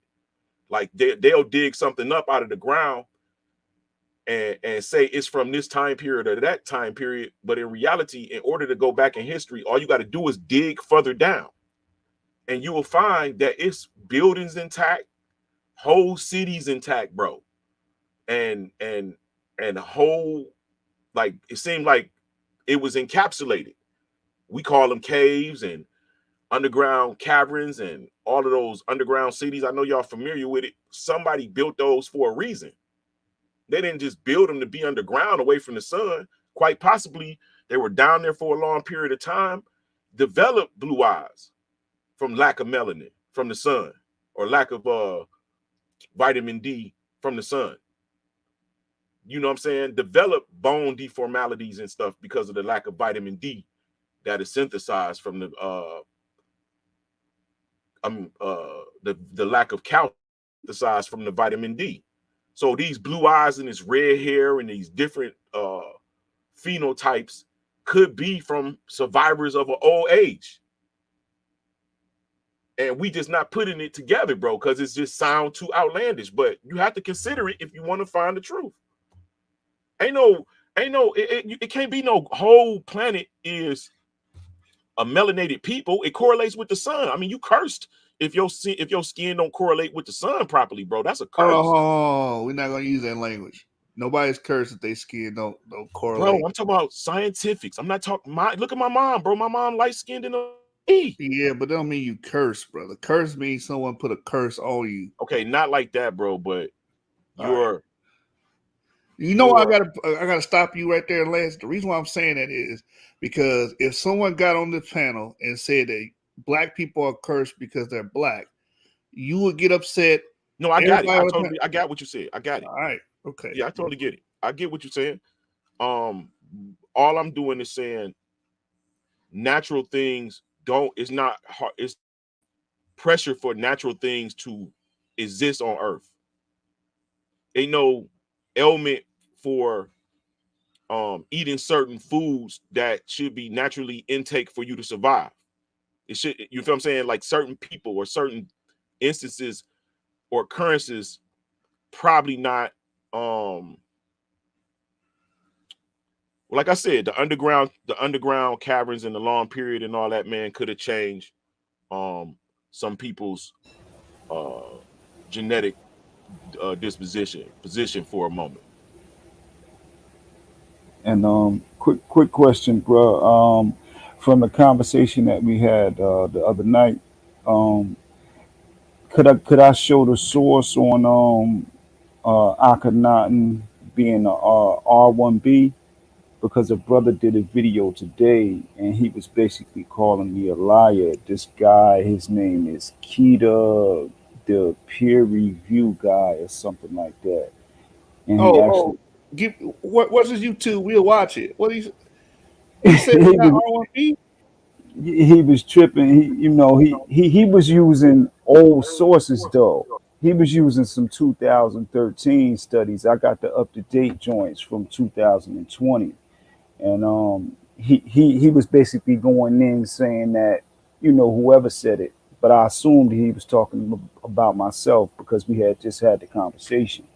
And then he did a video on it and basically said all these guys out here, they talking about Akhenaten was R1B and they making it up, and you know, some things of that need. I got the 2020 source though on it. Yeah, bring that out, and I want to see his clip. What's his YouTube? So you got It's secret people watching this channel, okay? oh yeah, they watching, brother. You know, yes sir. I wonder how many other videos he got on us, because we've talked a lot about different things. Yeah, Yeah, he went. what's the brother's name? Keto. Kita something peer review. I can't even remember the whole thing. You know, he just had me heated because I pulled up on him when he started talking like that, like I was a liar, and you know you know, of course he blocked me, you know, because they got more cult behavior than anybody. You know, I told him, I said, you know, let me Sound hit the like Dan panel. Oy. Right. I said, let me hit the panel, you know, and you know, we can go over the sources and see what's what. And he basically, dang, how can I get this to stretch out? Can y'all see the, this is from, hold on, Yeah, I which wish one? I knew his channel. I want to see his clip. I want to play his clip, and then we break it down as he talks. But I can't find his channel. Yeah, I thought that's what we're about to do, is pull up his YouTube channel. Oh, okay. You want to pull up the channel? Go ahead, pull up the channel. Then I'll wait on that. I can't find his. You said the key to peer review. I can't find it though. No, you'll have to Yeah. pull it up, Afro-Asiatic. I don't even know. I don't even know his. I don't even know his channel. You know what I mean? Because you know, I had dropped in and listened to the brother a few times, and you know, some of the stuff he said. You know, I speak my piece when I disagree or whatever. And I heard him today. He happened to be going in on that. Like, you know, guys is making things up about R1B or something of that nature. Oh, I got it right here. I got the study right here though. You can go through your history on YouTube and find it. So I wish I was tech savvy. You know, I'm not really that good at this yet. You know what I mean? It's Kita. Hold on, let me see. Let me check. It's Kita something to peer review. Oh man, I can't find it. Yeah, so you got these people that want to make Egypt into something that it ain't. And I you know, got it. you know who else does that? Dr. Reggie does that. You got it? It's yeah. It's KEDIKA, the peer review science channel. That's what he called himself. But you don't want to be challenged with source material. You know. That's the name of his joint, his channel, or whatever. And the title of it is R1B DNA indicates relations to European men. It's unscientific. You know, that's his that's what he postulates. I don't know how to pull it up or nothing though, family. Unfortunately. I'm trying to pull it up now. I'm typing in R1B.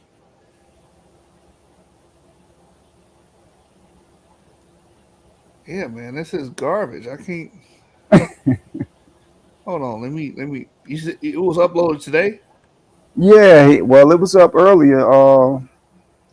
King Tut's R1B DNA indicates relations to European men is unscientific. Parentheses LS, whatever that means. Hikidikia, the peer review. That R1B DNA indicates nations Europeans. Yeah, he was wild. He said I threatened him because I was challenging him. I found it. He said I threatened him. I said what? I said, man, Oh wait, hold on. This is a 3-hour video. Yeah, yeah. What? Well, maybe you can skim through it and see where he.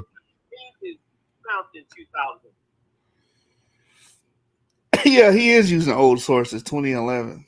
Yeah. Let's see. Share tab. There it is.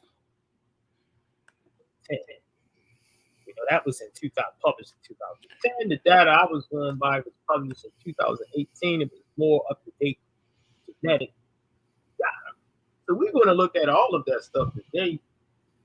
But first, we're going to go and look at my Negro Egyptian Patreon. I want people to join in.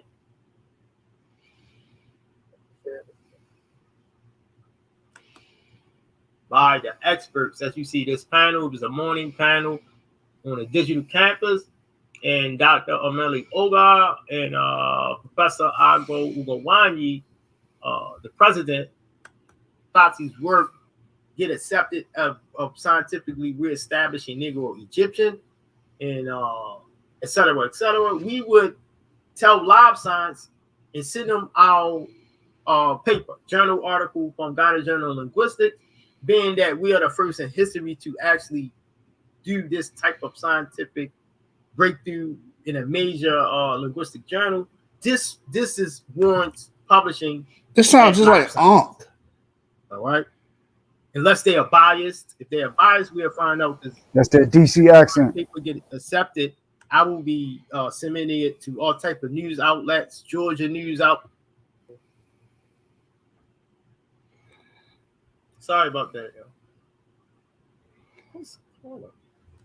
Yeah, he using old articles. Oh man, come on, man. That I don't agree with I don't agree with none of this stuff. All of this is pseudogenomics to me. Speculations, reconstructions. I don't agree with nothing of this nature. Being a professional linguist, I don't agree with nothing with DNA unless they are unbiased in their data sets. That's it. If you are unbiased, hold on, man. Other data sets, he said he don't agree with nothing with DNA. Yeah, that's what he said. But this is how the Black Hebrew Israelite community, Afrocentric, Garfield, all of them feel this way. They hate DNA. Yeah, they're crazy. Yeah, it is interesting. But he's saying something that the whole community is saying. Because when you look at DNA, it doesn't paint the narrative that they like. That's why they all want to stick to well, I'm not even going to get into it, but yeah. They want to stick to skin color. Oh, just black people here, white people here. That we're on the black side, they're on the white side. That's not how it works. Like if Garfield went to Poland and had children, and his children had children, they're gonna look like the Polish people. But God damn it, them still your fucking descendants, no matter how they look. Nah, they're the children of the Neanderthals. The children, the fallen angels. Can I show the up to date one though? The 2020. Yeah, go ahead. All right, thanks, man. Yeah, them R's were getting around though. Them R markers, they were on the move. Them and J. Yeah, people travel. J and E move. Hey, bro, the T-Reg people got the R DNA, the R haplotype. The Tarek. The Tarek, yeah, they got that shit. Yeah. Y'all see the screen? Yep. We quote this one a lot. We made a lot of people mad with this article. Go ahead. Oh yeah. And then okay, hold on, let me read the title. Insights from ancient DNA analysis of Egyptian human mummies, clues and to disease and kinship. This is 2021, Mr. Keita, Mr. Peer Review. This is 2021. You need to update your information, fam, Mr. Linguist. Here we go. An investigative study was carried out on the familial relationships of a number of late 18th dynasty mummies, circa 1550 to 1295 BC, including that of Tutankhamun. The study was based on analysis of autosomal and Y chromosome STR markers, in addition to mitochondrial hypervariable region 1 sequences, a 4-generation pedigree of Tutankhamen's immediate lineage, and the identity of his ancestors were established.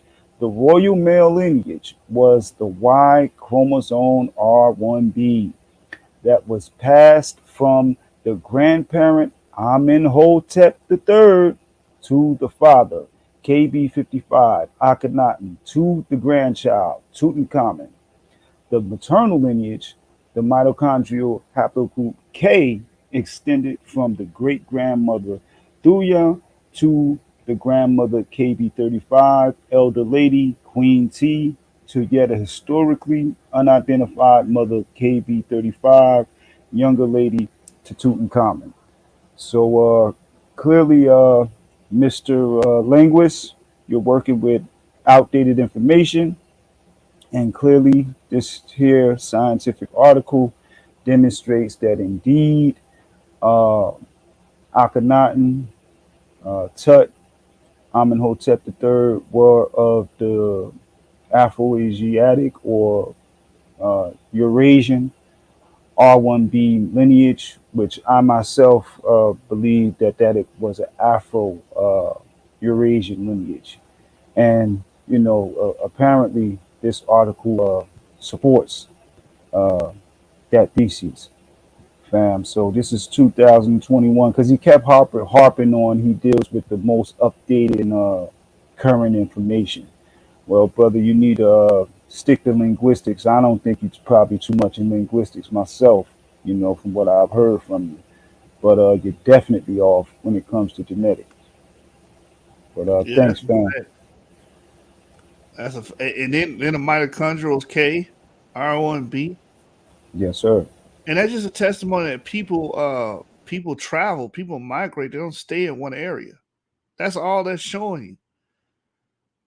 But again, that dude was an Afrocentric. They believe that everything in Africa is isolated, static, and there's no movement. Oh man. Africa, they're not familiar with that. That's the understanding that that's a Sahel pump. When the Sahel desiccation set in the Sahel, it pumped out. Populations in multiple directions. A lot of people went west. Some went northwest. Some went south of the Sahara. Some went back east. For searching for fertile lands. Areas where they could pasture cattle and survive. Yeah. Dealing with that mitochondrial K, they were just arguing on Sonnet about a month or two ago, saying, "Oh, look at those figurines. Those people absolutely are women." Listen, man, you have different. These places are, like you said, the Saharan pump, the Saharan pump. When the desert, when the desertification started happening, desiccation, it started drying up. People started going into the Nile.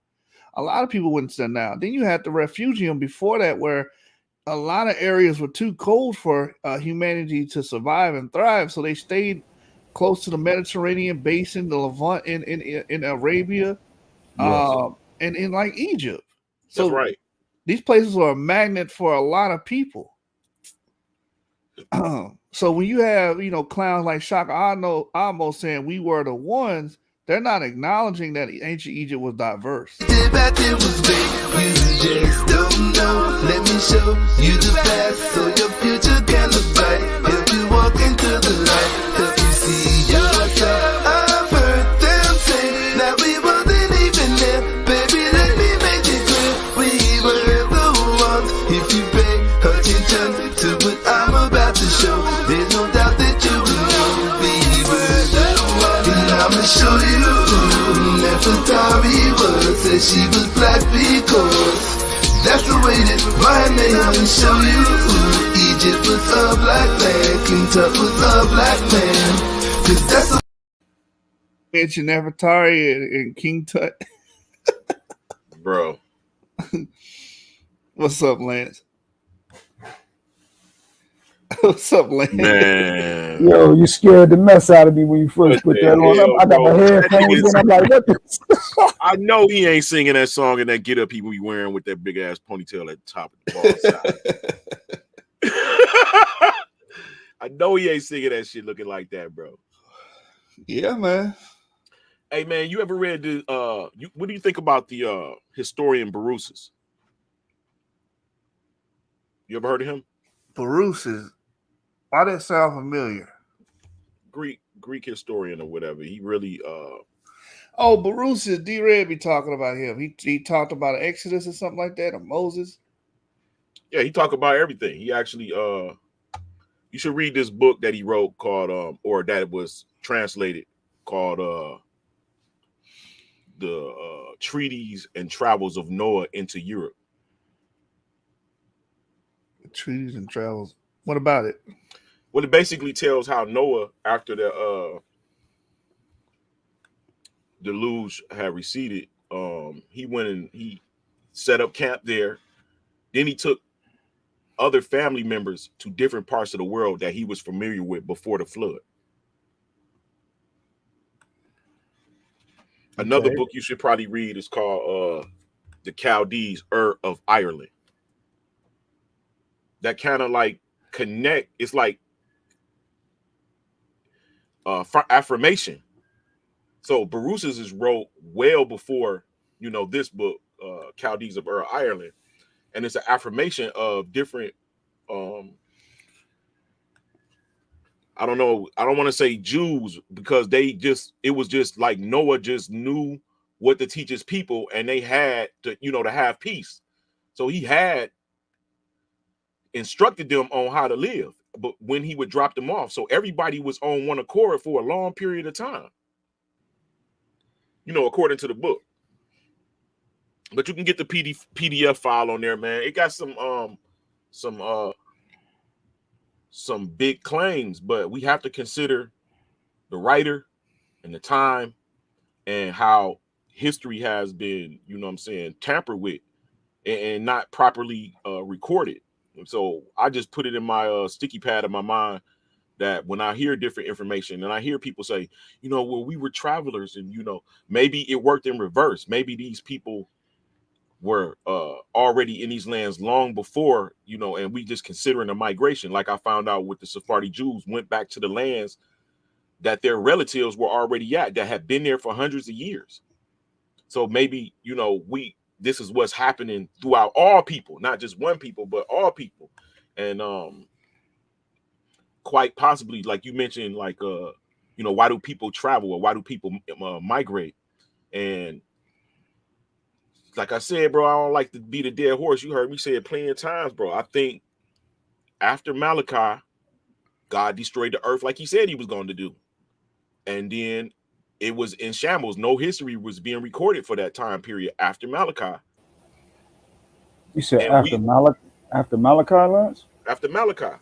The whole time in the New Testament, the Old Testament, you hearing God about to, and then after that, the Greek society collapsed, Romans, everything collapses. So you don't believe in, or you saying after Noah too, after Noah and then after Malachi too? Well, the Noah is after. So here's another hypothesis that God judges the earth every so many thousands of years. So you'll see several different instances. Like, for instance, let's say Adam was a survivor of a cataclysm, and he was pulled up out of the, you know what I'm saying, out of the mud, if you will. Let's just consider that, right? He survived and pulled up out of the mud, and he lived. And then you got Noah a couple of 1,000 years after that. And then you got, let's even consider like Babylon, the great, during the days of Pele or whatever, the earth was divided. All of these different things is secret for, to me, cataclysm. Get the fuck out of town. What's your thoughts on that? So basically, the world collapsed during the time of Malachi. After that, no recorded history, and in all instances. So people that survived, they try to, I can imagine them trying to put history back together according from their point of view, what they can remember from what they, you know what I'm saying? It was very few survivors. I mean, How did it collapse? Judgment, bro. No, I mean, like, what was the? Was it Cataclysm. asteroids? Was it water? Was it fire? Like, what was it? So it's always all of the above. So you got, like I said before, you see water comes in with liquefaction, and that's where the earth vibrates so horribly that land with the houses intact move like a river, right? And then you have the water that actually comes in and covers all of that stuff. What does that bring? That brings sand, pulverized boulders. They bring sand, and then that recedes. The sun bakes it all, and then it hardens, and you only see the top layers of certain buildings. That's why we got, remainders of Roman and Greek buildings to this day. Only the tops of them are showing. And when did all this happen again? So that's the problem, bro. I can't put a that's why I'm bringing it. That's why it's a hypothesis I'm presenting, because it's like it's too many different time periods that happened, that great cataclysm and some type of occurrence happened that changed the whole world, bro. And I think so this happened like all over the planet. all over, all over at one time. Judgment. You look in the book of what's his name? Baruch?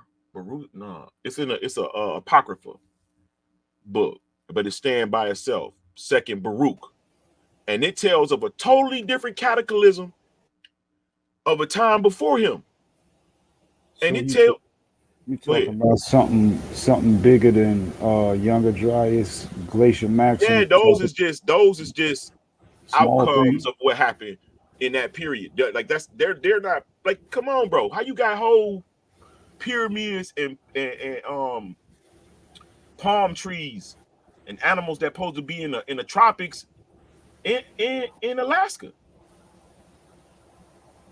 Well, the planet tilts and it makes revolutions and turns, over I don't time. subscribe to that, bro. The Earth is stationary and immovable. Is the Earth is the Earth flat? No, it's not flat. It raises up in the middle like a mountain, like a pyramid. The Earth is not spinning. No. And revolving. The atmosphere revolves around it. Let me tell you why.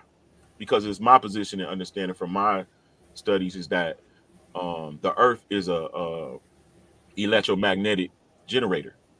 Let me give you an example. If you understand how motors work, the outside of the Earth, right, meaning where all of the ocean is, that's the bottom, the base of the Earth. That's salt water, sodium chloride. That's negative in property. In between the tropics of Cancer and Capricorn, right, that's where all your electromagnetic, electrical storms and earthquakes and all of that stuff is going on in there, right? And at the top of the Earth is a magnet. It's magnetic. Mount Meru, you can look it up. It's known in history as a magnetic mountain. It's actually hitting on all maps. Is the Earth round, or is it like a not sphere round? in space? It's not round. The atmosphere around the Earth seems to be round because the Earth is like a magnet. Those bodies in the sky are kept in their position by their density and their relation. If you don't mind, can you show me like a picture of the way you kind of view the Earth? Like, can you go on Google and like pull some up? Because I'm trying to visualize all this, but it's kind of difficult for me. Can you like pull some up? Yeah, I'll pull some up for you. So what do we see at the lunar eclipse? Why is it like a curvature that we see coming between you see the sun on one side of the tip of the Earth, the upper apex of the Earth, and you see the moon on the other side. And while you're standing on one side of the Earth looking at the moon, you're seeing the Earth block the sun. But it's curved though. That's what I'm saying. Yeah, it's curved. Okay. The shadow is curved. Yes, the top of the Earth is curved. Okay. He's about to show us Afro-Asiatic. Visualize it for us. try to give you a visual, man. But so at the sun itself is electricity. Let's think about it like that. Photon, shit like that. The stuff that makes up electricity is the sun. And the sun rays pass through the atmosphere. 48,000 miles according to them. I don't know. I can't measure it. But according The to sun them, isn't a gas. the sun is made up, it emits gases like helium, which is getting me to my next point. From my position of understanding, helium and neon is what causes blue light in the upper atmosphere as the photon rays of the sun pass through them. Not the sun itself causes the light that we see, because the light that we see precedes the sun and follows the sun. So it's not sun itself that brings the light. It is the rays that pass through the atmosphere that causes us to see the light like we do. So if we were in space, well, do you believe in space? I'm trying. Space is it's an upper atmosphere. Okay. So if we were in that's what space, we wouldn't be able to see the sun. No, you can see the sun, but it's going to be a lot smaller than you perceive because of the optical illusion that, you know, between us and the upper atmosphere. Got it. Okay. Do you have the image? Yeah, I'm going through my, hold on. Let me give you a good one. Hey, shalom, fam. What's going on? Hey, shalom, Sean. Shalom. Shalom, fam. Just What are we talking freestyling, about? you know. We arguing flat Earth. We Nah, arguing we're what? freestyling. You know, I'm trying to figure out. I'm trying to, you know, understand how does he view the Earth. I want to see a visual representation of what he has. Okay.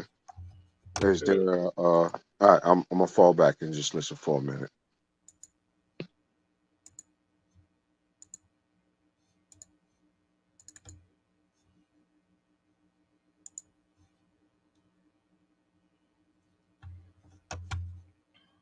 Okay. This is a picture from NASA of the top of the Earth. The very top. Now we can't, I know you can't make it out what it is, but just to give you a I don't see reference anything. point. Let's see.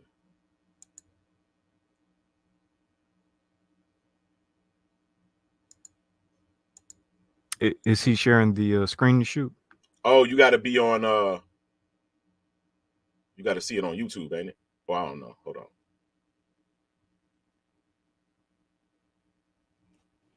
No dead space, man. I gotta keep my audience entertained.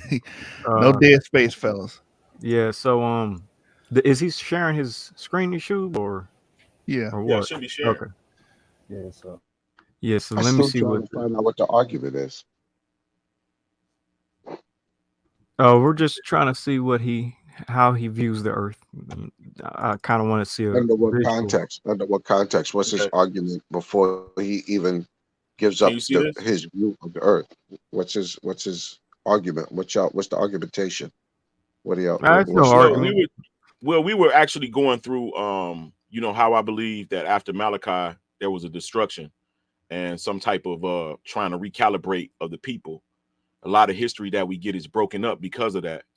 And I was showing that throughout history there's some, you know, instances of destruction. And then we got on you know, the region where it's normally hot, you know, and how people migrated there, and I just went off into, I mean, I can see how that's so, because the Earth is, you know, like this is how it looks, this is how it's shaped, you know, blah blah blah, you know, and just got off into that. He wanted to get a brief description, but what I'm do you gonna believe do is, Malachi was the last prophet? Do you believe Malachi is the last actual Levitical prophet of the Bible of Scripture? well, I can't prove that, but I can't say I'm just that asking you a question, bro. I didn't ask you if you could prove it. I asked you I can't if you say believe that's that so. Malachi was the last prophet. I can't say that's so. There's so many books not in the Bible. So where's the Earth in this image? Okay, so glad you asked. Okay, so you see the name up here, right? Yeah, name the Most High. Name of the Most High. Right? You see this cross right here, right? In a circle, right? Yeah, yeah. All right. This is God's eye view. He's looking down. You see the dome over the top of the earth and the luminaries within it. These are the constellations. That's why they got these symbols. Right? You see the moon over here. You see the sun over here moving around the earth within the dome. Right? So the Earth is it a sphere? It's a pyramid. It With the raises Earth? up in the center. If you're in South Africa, let's say this is Africa, and you're in South Africa and you need to go to Israel, you got to go up a mountain. Over a period of time, these rings will raise up higher and higher till you get to the north. So in order to be, you will be directly beneath the Polaris star, which is God's eye view. You're going to be going up a mountain, up a hill to go north, up north, down south. You go rising, and not to say that there's no breaks off and none of that, but overall, when you go to the furthest north of the world, you're at the height of the elevation of the earth. Right. So So if you're in Michigan and you want to go to Canada, you got to go up north. You're going to the air is going to change, the temperature is going to change. This is all over the world, bro. It don't matter. I mean, the earth is mountainous. It's like a pyramid. And that's why all of your early homes are made like a pyramid. We still live in them. so is the Earth though? So it's not round. It's not a sphere then. All right. So the electromagnetic field that keeps these things in place makes it a sphere, makes the outer atmosphere look spherical. But no, the earth is a circle that would it's like a cone, bro. All right, so I guess it's like a volcano then.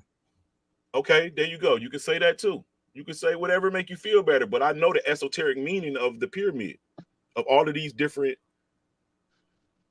pyramids that they use all over the world. I know what it Do means. oceans exist? Hey, all Lance. right. Yeah, oceans are at the base of the pyramid, Can I say Lance, something real quick? What'd you say the Earth? What shape is the Earth? like a cone. Okay. So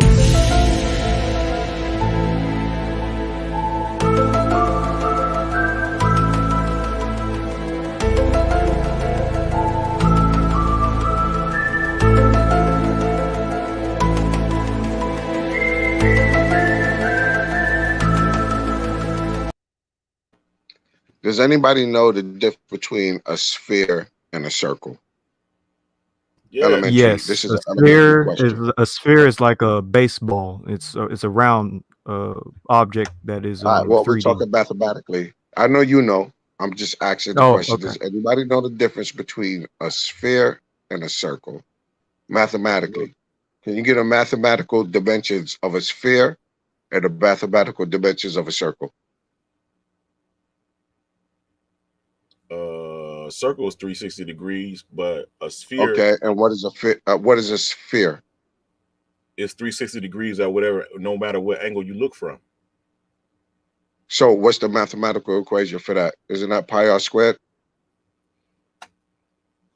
I'm not sure. That's not my Okay, field. I'm falling back again. I'm falling back, and I'm gonna listen to you, Bill.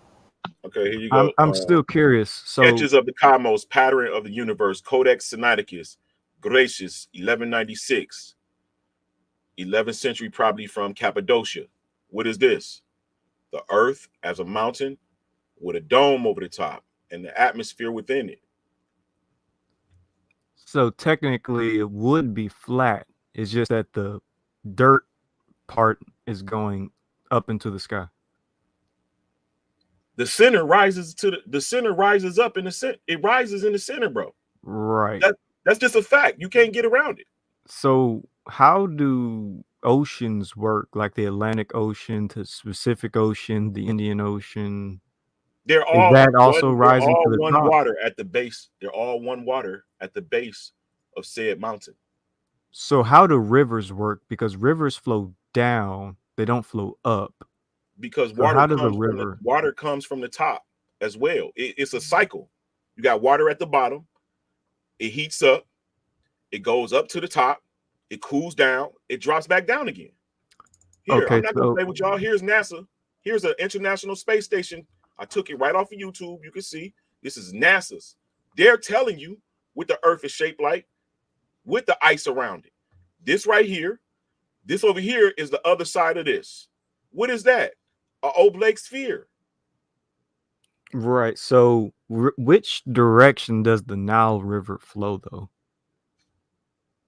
What you mean? The Nile River flows North. north because of the Queen's Lake, dropping so many hundreds of Exactly. gallons The of guy. water down and pushing the pressure up north. But then it goes right back down again. It don't just keep going up forever. It come back down. Wait, Once the Where does pressure of that is weakened it come back down at? into the Mediterranean, bro. What do you mean? Well, No, it flows. Okay, go ahead. no, you go ahead. Go ahead and explain it. Then I'll go after you. But if it comes from the Ethiopian highlands and flows What do through the you think Nile it's called? Valley and into the Mediterranean, then but you're saying it comes back down. So you're saying it's two rivers or is it one river? Yeah, basically, how is the river going up a mountain when it should be flowing down the mountain? The Mediterranean would Okay, technically it's like be taking water and spitting it through a straw, right? If you hold the straw up, you can push the water out, right? Why? The Queen's Lake is at a higher elevation. When the waterfall drops the water down, the pressure pushes the water that's lower elevation back up, and then the it comes Queen's back down. Lake. The Queen's Lake isn't higher. You said if you It is go higher. from It's a South higher Africa, elevation. you said if you go to South Africa to Israel, you'll be going north. South Africa isn't far from the Queen's Lake, and the Nile River goes towards Israel. It goes towards Egypt into the Mediterranean. So the river will be going down the mountain upwards. Rivers don't flow from the bottom to the top. They flow from That's the it. top You to know the what, bottom. bro? It's an easy Google. I'm not about to that's something that you gotta deal with. I know the truth. You Yeah, know what I'm but you saying? But said if you go from Israel from South Africa to I'm just Israel, giving you're you an going up the example. mountain. If you're going up in order to go north on all sides of the earth. When you go north, bro, you're going up over all elevation. I'm not saying within a small range of travel. I'm saying overall, in order to get from South America, South Africa, Australia, in order to go north to end up in Alaska, you're going up in elevation, bro. That's just a fact. That's not an argument. Right, but rivers. Okay, never mind. That How are you rivers bro. going up a mountain? That's what I You don't agree with this understand. map, standard Gleason map of the world? It's telling you right here. Right here, we're looking down from the Polaris star point of view. We're looking downward, Mm-hmm. right? Yeah. Here is South America, South Africa, Australia, and this portion of the earth is underwater. But we know it's land under there because you got islands like Japan and all of them letting you know that it's land under there. This Yeah, right here is a lower elevation. All of this, South Africa, South America, this down here is a lower elevation than this. yeah, In but order how is to the get river flowing up? Is you what I trying to mean. create an argument that's not necessary. I told you Queens Lake is at a higher elevation. Now look, let me give you an example, bro. This part where this hand is, or let me say this, let's say down here, this part can be a high elevation, right? Like I Mm-hmm. say, let's say a grand cliff and a waterfall push water down here, it'll push it up How's here. water going up though? Okay, brother, pressure. You don't, is that not clear? Pressure. What I mean by do you know what? Like, let me ask you this. Do you know what I mean by pressure? Yeah, explain to me. Like, how's the pressure making it go up a mountain? Because it's the same. It's because, brother, pressure will cause force, and force pushes things But where is this pressure further coming from? beyond than they would normally would without the pressure. No, but what is the pressure? What's the mechanism causing it? The height What's the of the causing water effect? falling from Queens Lake. The height of the water. The height of the waterfall. And that's causing it to go up a mountain? It's causing the water beneath to travel upward because that's the cut of the water. That's hundreds of years, thousands of years of, no, I just say hundreds of years of cutting, because I can see that a lot of areas like from the Mediterranean and the Nile was underwater all the way up until 300 feet up into the Mount Pyramid of Giza was underwater for a long period. That's how you get sand in the land. Sand comes from oceans, rocks being pulverized from the pressure under the water, rolling and tumbling for hundreds of years into a fine dust. And then when water comes on the land, it brings the sand with it. And then when the water recedes, the sand stays. All right. So can you demonstrate a body of water going up a mountain? Can you That's not the demonstrate that? argument. You deviating from, that's not even necessary. I demonstrated that with Queens Lake and the Nile. No, I mean, can you actually pull up a video and like show me water going can't. up? I can't. I just go off of what the scholars say. That's not my interest of expertise, but my interest that I'm showing you right here. I'm proving right here that you got 1, 2, 3, 4 quarters. This side is underwater, 4 corners of the earth, right? And what you have is a pinnacle at the top. And you know me to prove it to you? These lines right here, they actually tell you, is this one? These lines actually tell you that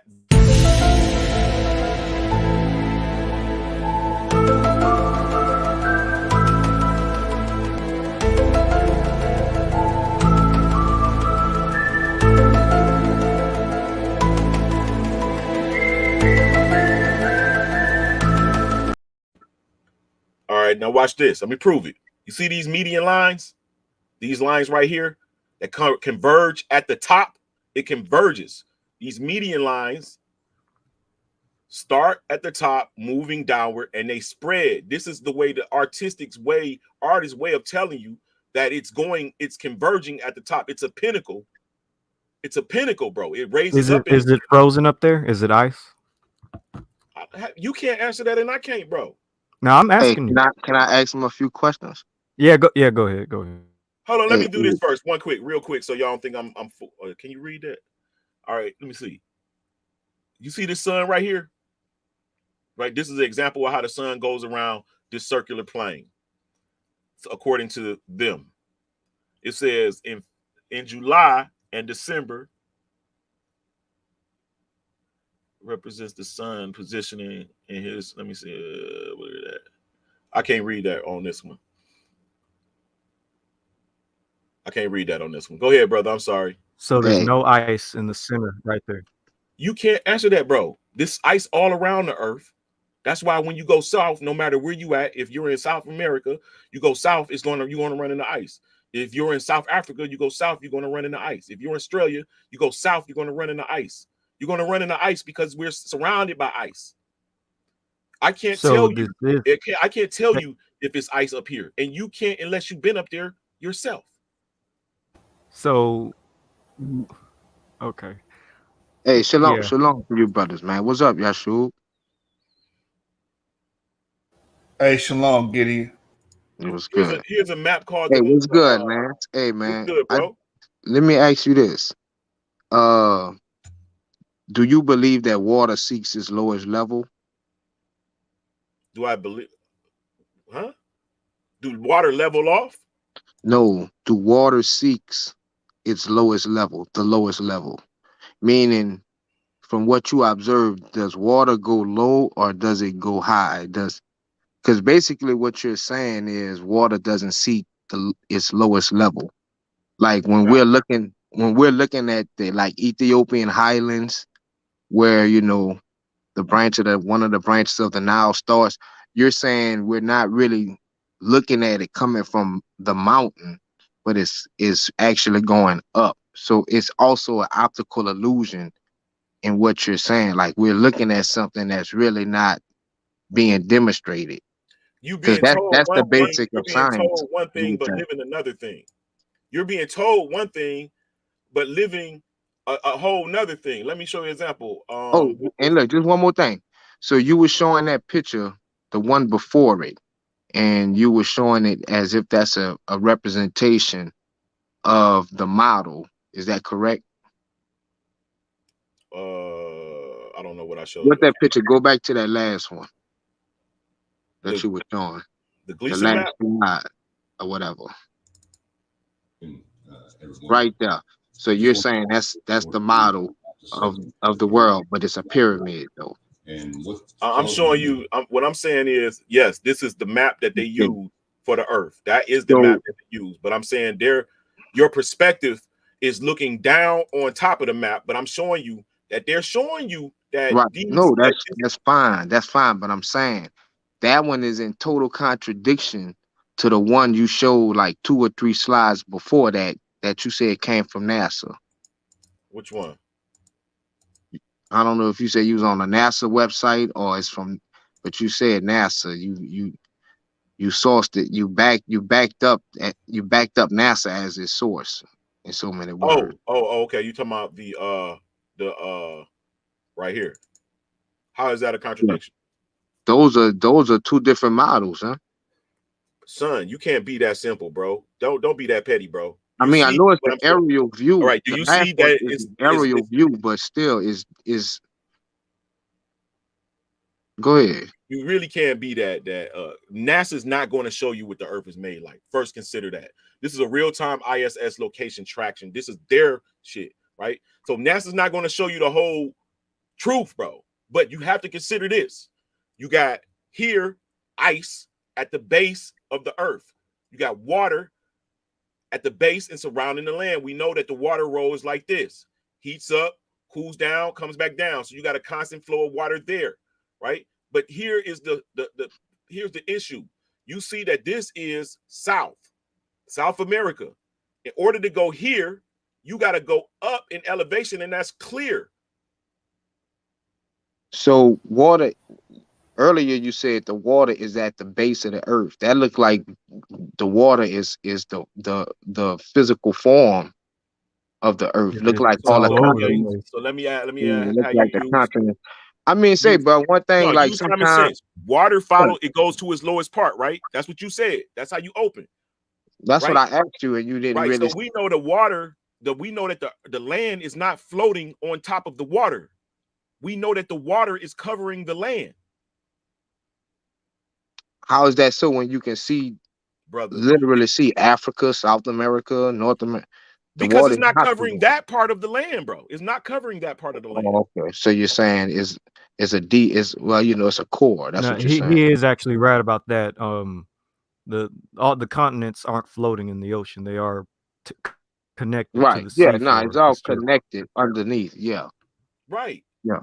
Yes, absolutely, bro. So when you look at 1, 2, 3, and I know that this is a fourth, and you see that it rises in the middle, this is quintessentially a pyramid or a mountain, but when you see the esoteric meaning of all of that shit, you have to concede to what they're saying. And they're saying, even down to this symbol, Earth, sun, moon, beneath the earth, this is a pyramid, bro. They're not using these symbols for nothing. This is a reason. So how come people haven't like taken pictures of this giant mountain? Because wouldn't it be like Mount Olympus or something, like a famous mountain? All right, let me tell you. No, the mountain is the earth, bro. You can't. First of all, let me give it to you like this. Stand at the. Have you ever been to a place of a mountain? Yeah, I've also Right? been Can in you stand at the plains. foothill? Can you see the top? Wait, say that again. When you stand at the bottom of it, could you see the top? Yeah, you can see the top of the mountain. Yeah. And you ain't see a mountain, bro. There's different types of mountains. You do know that, right? Like when you're not every up mountain's on the the mountain, same. like you can't see the top of a mountain standing at the base of it. You only can see the amount. I mean, if of you're in land the distance, you can see the top of the mountain. If you're in it, like if you stand a certain distance, even at Mount Everest, you can see the top of the mountain. Or the mountain in Japan, you can see the top of it at a distance. Hey man, I'm confident in my research. You know what I'm saying? I'm not gonna I'm beyond that portion of this. I know what the I earth gotta is. ask though, have we landed on the moon? Have we gone to the moon? No. Does No. it have the same structure, Lance? Like, is it nickel and iron at the core, or is it like something So different. I can't, like, you can't answer that. And if I give you the answer, you can't confirm it whether I'm telling the truth or not. So I Wait, propose does that the moon I think that exist? the Earth is, I mean, the moon, to me, might, you know, be plasmic in nature. So the moon isn't a rock? This is my mountain. No, it's not a rock, brother. This is my It's not a rock. limited model. This is the, but let me show you an example of something. That's what I mean. We should be able to like take a picture of that. Like You see, if you're somebody in, you when you're, wait a minute, I can't, oh, this is the wrong picture. I got a more detailed one that I did. Bro, this, we small as hell on this. We're not looking out. Lance, where you get this image from? Hold on, go back to that. Put that back on the street. Oh, stop. I created it. I made it. You made that? Yeah. Kudos for creativity. Hold on, go. Yeah, I give it is nice looking. I'll admit it is. So it's where's interesting. Africa at? Point to Africa. I mean, if I didn't create a specific place for anything, but I was just giving an example for my debate. This is Africa. Let's say that's Africa. Let's say this is Africa. This is North Africa. Let's say this is South Africa. Here's the ice. When you, all right, so you see this is South Africa, and I said this is ice beneath it. Let's say. Wait, hold up. So you're saying that right there is Africa. When it comes to the Nile River, how is it going up? I'm not explaining that no more, bro, because I think I was real clear. You can Google that. Oh, I got a better question, Lance. What is that black pyramid? No, please go back to the image, please, and I'm gonna shut up. Go back to the image, brother. What's that black? There's a black pyramid at the top of the. Yeah, zoom in. You know, this is a real depiction of Earth, right? This is my rendition to try to explain. What is that? A granite top? It's magnet. It reminds me of Minecraft. The granite. Look up Mount Meru. Mount Meru. How come nobody has climbed that mountain and taken a selfie? Hey, see, those type of questions right there, bro, get you kicked out the conference room. Listen, bro. Let me show you. That's the same question, bro. Like, really. But I actually have a documentation of what. Okay, this is from the World Fabric.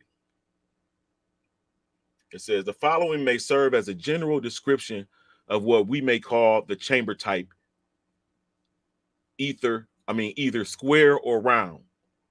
Okay, and that's the problem, because you got the round ice that surrounds the Earth, but you got the square type shape of the lands that's out of the water.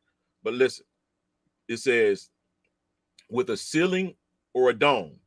The Earth is a mountain, and around its base flows the ocean, or it floats on the ocean.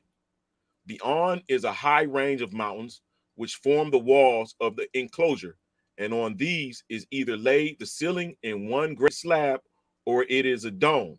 Sometimes the system is a compromise, and the Earth square, the sky circular, and they do not seem to have realized the difficulty of the penitentives. The firmament is sustained by the Earth mountain in the center. And as the equismic account given by Dr. Ring, the Earth with the sea supported by it rests upon pillars and covers an underworld accessible by various entrances from the sea, as well as the mountain's cliffs. Now, that's not the only thing I got of a person that says that. Look it up, World Fabric.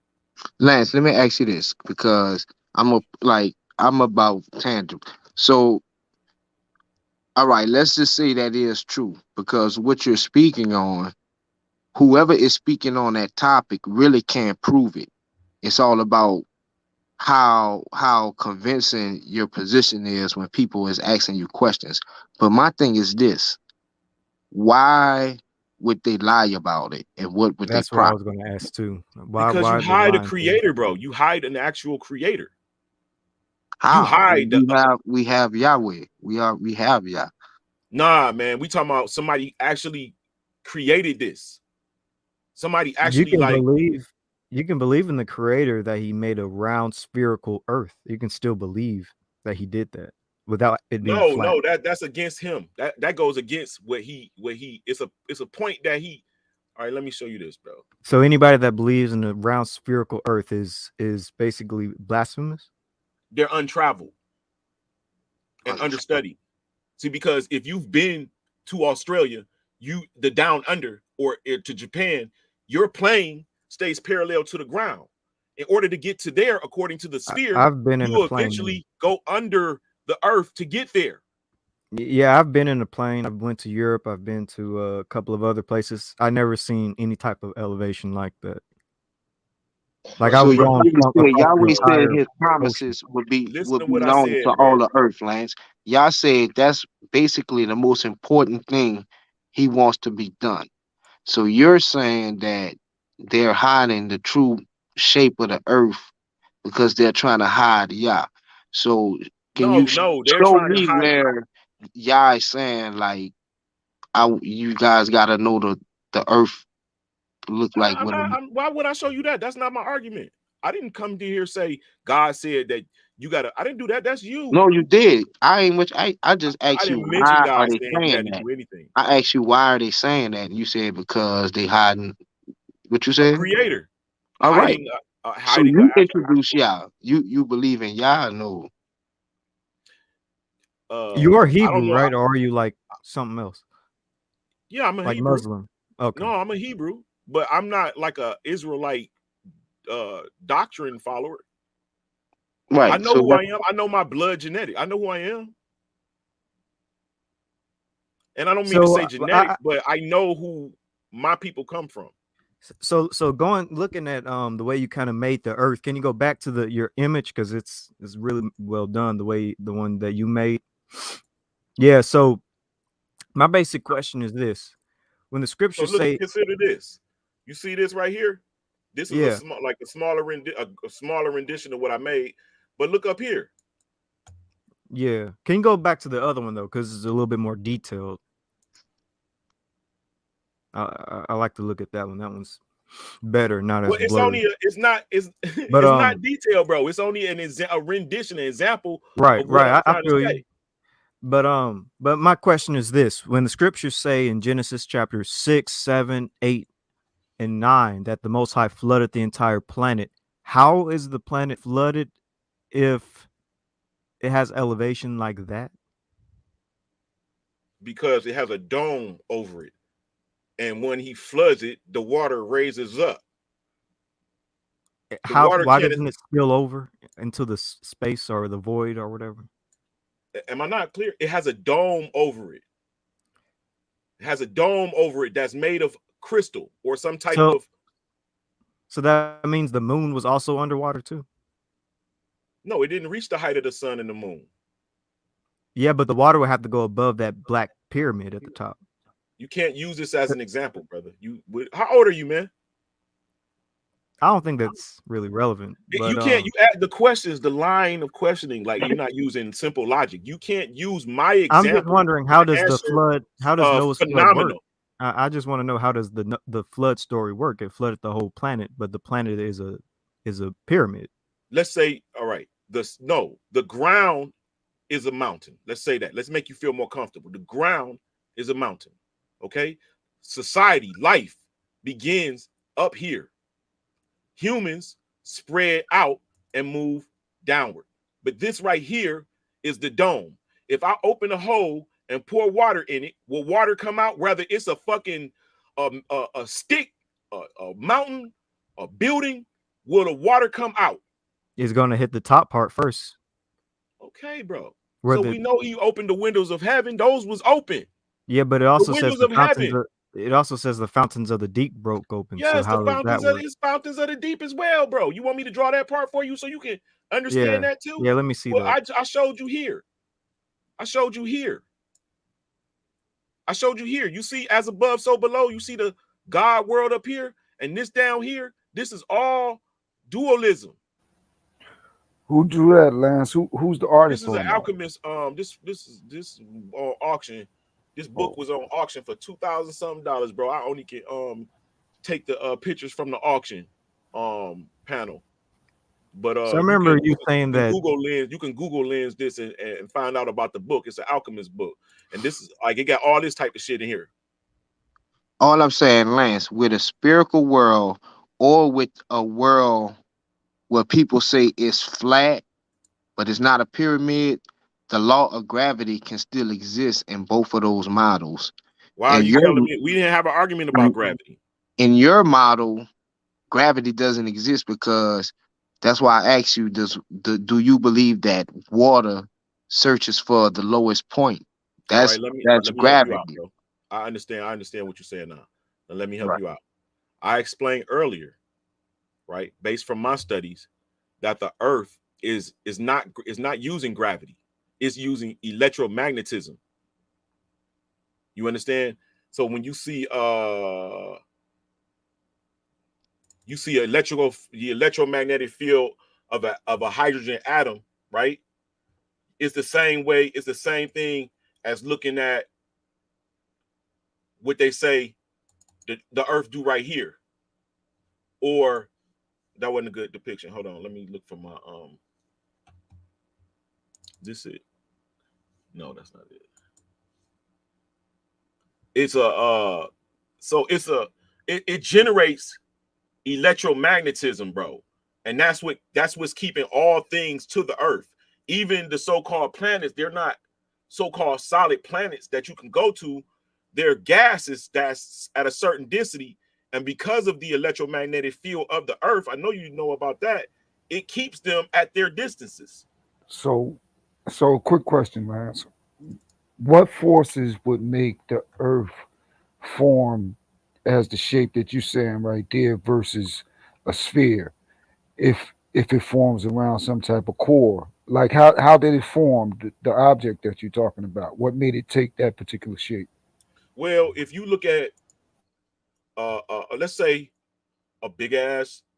So we only assume that the Earth itself, like I just showed you in its pyramidal form or whatever, we assume that that's all to the only land that we can that's here. But my position is that it's more land beyond Earth's realm. It's further than that. So let's say let's consider that, and then somebody takes a big ass rock and throws it into the primordial fluids of this land, and it solidifies. Where's the picture I'm looking for? Like Ain't a it plop in already a, a like, solid since it's a rock? huh? Well, no, Ain't it's it got to be already a heated, right? solid? Yeah, rocks are rock. So lava is rock. Is lava rock? It's magma. Okay, is it rock, brother? Lava is magma. Now, Lance. Yeah, Now, here's an example of you what I was said saying. This is by John Abizad. And what he's doing is he's showing you that the outer layer, the outer ring of the Earth is negative. The ring in between the tropics is positive, and the north is magnetic. As the sun flows around the Earth, it's with its property being electrical, when it's when it flows around the Earth, it creates an electromagnetic field, like an electron inside an atom, bro. Like I can't, like you got to have more knowledge in why order does for me to understand it to y'all, make you understand it. but what does an electromagnetic field have to do with an apple falling from a tree? Like gravity. Everything, okay. So all things are made of matter. Agree? All physical world is matter, right? Yeah, Matter is matter, composed. atoms, and stuff. Okay. Matter is composed of, or let me do it better. You got mass. Mass is composed of matter. Matter is composed of atoms. Atoms are composed of subatomic particles like electrons, protons, neutrons, and the nucleus. The electrons flow depending on what type of atom it is, requiring depending on how many electrons and blase split. The electrons flow around the nucleus and creates an electromagnetic field on a subatomic level. Now, what shape are don't create an argument, atoms bro. Come though? on, I'm bro. just asking you. But that's What not even shape are necessary. That's atoms? non sequitur to what I'm about to get. Are they round though, Lance? Come on, bro. You don't know, and I don't know. I'm under a microscope. Do they depict Okay. them as Is what's they the shape? circular? Is they circular, bro? Because you're Yeah. looking under a flat microscope on a piece of glass and it's Mhm. smashed down by another piece of glass. You're not about But to tell me that's a sphere. okay, That was a Dan Calloway move. in Okay. theory, they say that they're Bro, you gonna make me around. miss my point. Let me get Okay, see, go I ahead, bro. lost it. I don't even know where I was going. Excuse me, brother. He said you smashed it. That's Oh, cool. here we go. Electrons. Electrons create an electromagnetic field on the atomic level. Okay. The more atoms, the greater the electromagnetic field. So Earth being the greatest of all the atoms, its electromagnetic field is stronger. So all things have atoms, all things create an electromagnetic field within the atoms. The more the atoms, the greater the electromagnetic field. So the greater the attraction. No gravity is needed. All right. So earlier you was talking about how I think there was like underground like civilizations and cities and stuff, and Yeah, so that's where white people come from. no, I didn't say that. I said maybe the recessiveness come from people dwelling inside of the earth for long periods of time. I'm not, and at the same time, simultaneously, they may not even know the cataclysm was over with. But it's people on the outside developing too. But these people comes out later on during the Bronze Age, quite possibly the Sea People. The collapse of the Bronze Age is due to the Sea People. So This my is thing, when you start seeing change in people, change yeah, in but genetics. Even I bet you Joshua can attest to that. yeah, I wonder, Yashub, if you can support that. I'm curious, but when it comes to them living underground, how does that work when humans need vitamin D, plants need the sun in order to grow? Y'all see So how how are you they answering the question, bro? You how are they answering the under question. The recessiveness, that's what the lack thereof causes the recessiveness. Oh, okay, so what were they eating then underground? Come on, bro. Come on, man. And how did they have a thriving civilization? It's not, you're creating an argument for something that's true, that's factual. You got to argue with science and it actually happened, and the data that they picked up proving that it's been cave dwellers for thousands of years. Stop, man. What the fuck? Yeah, there's cave dwellers, but not entire civilizations under Bro, what do the you think earth. caves are, bro? There are caves that accommodate 100,000 people. There are caves that accommodate bro, you don't have any knowledge, bro. Not trying to put you down, but Why we not you cocky with your questioning, and as you trying to interrogate me, but you sounding uneducated to me, bro. it's like 1,000 questions, Lance, bro. Like for real. Like, why aren't you like orientated as if you're on a mountain? Like, why isn't like All the right, go because ahead. it's a great big mountain, bro. But let me give you a better example. Let me show you. Let me ask you to answer this then. Okay, here we have. Oh no, that might be a. That's from an anime. Yeah, let me give you a Like, how better would the example. topography look? Is it like, I'm gonna show you. you know, like the Asian steps? How it's like, but you're saying like on like 1,000 times level, like it rises and then it has like a plane and then it rises. Is that Yes, bro. There you go. But look at this. All right, we know what a time lapse is, don't we? Right, right? a time lapse. This is the actual heavens going around in a circle, slow down, and you are seeing the light spread, especially because right, you see that, right? Yeah, I see it. Okay, so why is the North Star not directly above old boy and it's at an angle? So How this do you is a know that could paint. just be the This, rotation of this, the earth? this Bro, is a listen, all painting right, from then Van explain Gogh's that one. Then time, right? explain that one. The camera. Bro, look at the ground, bro. They're on an angle. The only way you can get this is if you're on an angle. That's period, bro. What you mean? You Yeah, can't. like that's how we The North should be. Star. Listen, okay, It should what you just don't be understand. one great apex that we kind of looking towards. Like, So you see this. This is the North. We know that the circle, the rings are revolving around the North Star. Do y'all agree? First, like, prove to me that that's the North Star. See, bro. Like I say, Lance, but it's a lot of I mean, can't nobody. I don't know, I man. mean, this right here, bro. This is a time lapse of the celestials. Okay, that's showing. We know that the North Star is above all of that. That's why it's called the North Star. All throughout centuries, sailors. So that's the top of the world. That's the top of the world, right? So how like, do you get where this is that level literally? land? So that should be a place like right now on Earth. Yeah, where is it?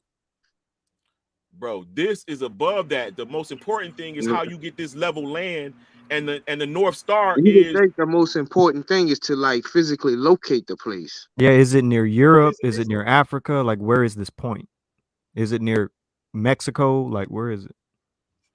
You serious, bro? It's north. No shit, Sherlock. Right, that's at the top of the earth, bro. All But over I'm the saying, world. name a place like the whole world has been explored. Do y'all Name see this? Oh, here you go. Okay, this is the Walls-Mueller map. Okay, do you see this? You see all of the continents all around the earth, right? And you see a big old pyramid at the top of it. You see that? So it's a spear with It the still looks like No, a bro, spear. it's not a spear, bro. This is so they can fucking stay alive that they making it like that. But this so right here, this goes all you these. Frankenstein and like the picture, like the source you're using, you're not even using that.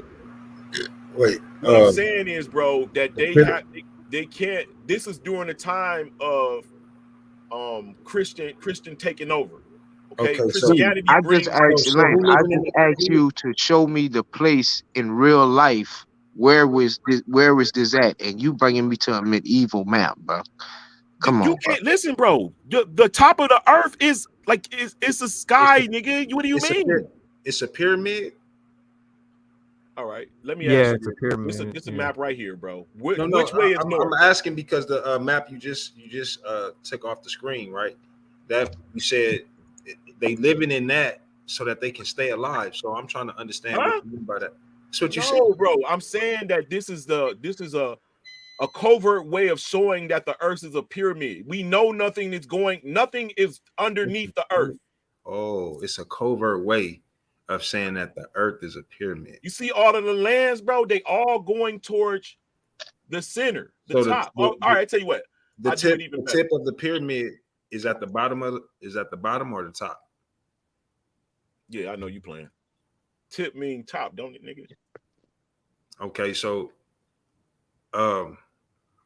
it's nowhere in no ancient information that states that that there's a pyramid or anything of such. Bro, during your debate, you brought out some old books that was amongst our people, and you showed how Adam was at the top of the earth, and he was put out from the top of the earth into the earth. What? Hold on, this not you. I thought this was Yashar. I showed you that he was at the top of the earth. No, I thought you was Yashar, bro. My bad. Yeah, I am Yashar. I showed you that Adam was at the top of the earth. Yeah, Adam and Eve was at the top of the earth, and that book so that's what you Adam and Eve. So that's what you understood the information to be? Because I know I never said nothing like that. All right, let me show y'all this, bro. So that's what you took the information to be, right? Yeah. Okay.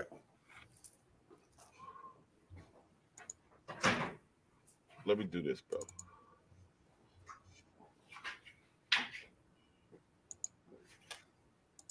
So let me ask you this.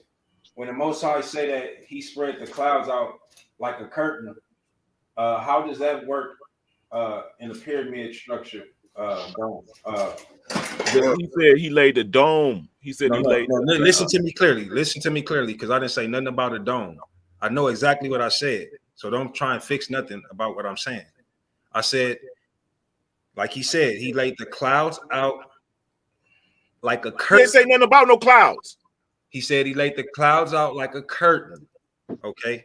So when he lays the clouds out like a curtain, how does that work over a pyramid structure.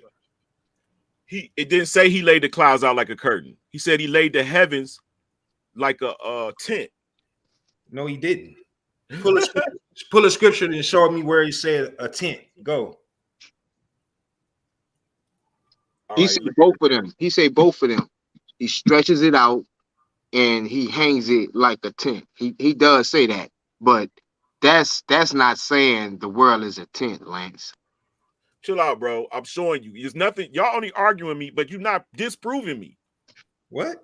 And then on that word tent in the Old Testament, you would have to go and look at what's the Hebrew word and see what it means, because it's only rendered as tent in English. So that's all I can speak on that. But it definitely not meaning the world is a tent, Lance. Okay. All right. Now check this out. Now Rukawa managed to create. This is the most accurate map of the world ever produced. Now here we go with the lies. Go ahead. Okay, look it up. AUTA. I'll go to it. Author map. The Orthograph World Map, bro. Look it up right now. 5 minutes. I gotta pee. Give me a few seconds. Look it up. Orthograph World Map. All right. What this guy did is he took the globe. He divided it into 98 triangles. Here we go. Here we go. Then he formed it into a pyramid, a tetrahedron. Then he broke it down to be a flat map. Now, all flat maps today are disproportionate.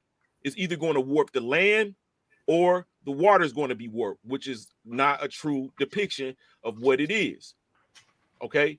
This guy mathematically, so you can eliminate this and you can just go right here. This is the perfect dimension used in order to create a perfect flat map. Why can't I choose number 4? This is a part of the earth this is how he's folding it. He's showing you how he did it. What you mean, bro? No, I think number 4 look cool though. So how he did it, that makes it a fact on how the earth is, bro. Bro, listen, man. Hey, Lance. Lance, how come you get in your like you get agitated when people ask you just simple questions on the information you're presenting? Because it'd be simple questions, bro. What you mean? So what? It be simple questions though. You should have a simple answer. You shouldn't get agitated because a person asking you something. Well, all right, I apologize, Yashar, if you're being genuine and asking the questions, but I feel like I'm being interrogated more so. Stop being sensitive about your information. If that's how you're gonna be, don't present your shit. Nah, check. I said I feel more interrogated than people genuinely trying to find information, bro. Interrogate nothing. I just asked you a simple fucking question. Well, you just got here. You probably just attributed to what I got it. Man, always got his fucking excuses, bro. This shit is fucking ridiculous, man. You okay, too old so for that this shit, is a TED talk. You too old for that shit, bro. Okay, this is a TED talk of what the guy actually did. He got an award for it.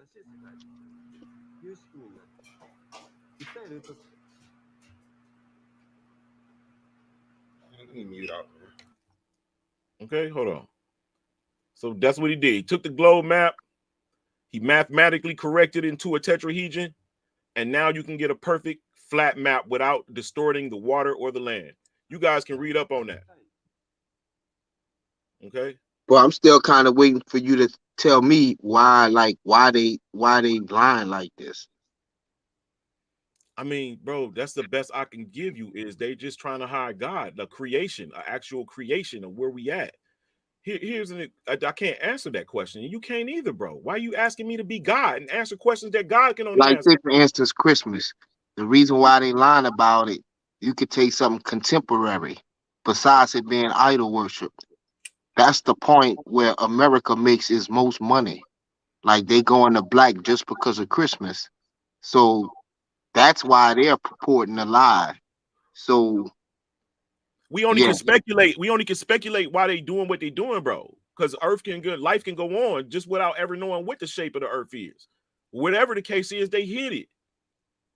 All right, this from the true form and magnitude of the earth. All right. It says this: if we travel by land or sea from any part of the earth in the direction of any median line and towards the northern central star called Polaris, we come to one and the same place, a region of ice where the star, which has been our guide, is directly above us or vertically to our position. This region is really the center of the Earth, and recent observations seem to prove that it is a vast central tidal sea, nearly 1,000 miles in diameter, and surrounded by a great wall or barrier So of where ice. is that place? Because they say that's the center of the earth, meaning that's the top of the peak. Yes, north. So okay, so when I asked you where is that, this your first time reading this? No, I said Alaska is north. Alaska is north, bro. So Alaska is the top of the world? Alaska is connected to all of the continents that's north. I'm glad you said that because I know somebody who lives in Alaska and they're in the chat. If you can hear me, I'm not going to name who the person is, but if you can hear me, Listen, you cannot argue with me, bro. You arguing information. yeah, that I'm was going to given ask somebody who books actually in the lives in Alaska. 1800s, bro. Wait, have you gone to Alaska before? No, I've never been there. Well, I'm going to ask somebody who lives there. Archetism, Mysticism, and Myth by W.R. Letheby. You know who you are who lives in Alaska. Do you see a peak at the top of the world? What? You know who you are. You I'm can't talking to answer you. that question, bro. You can't ask an ant if he's on top of a fucking mound. You can't. He should be able to see some type of rising of the earth.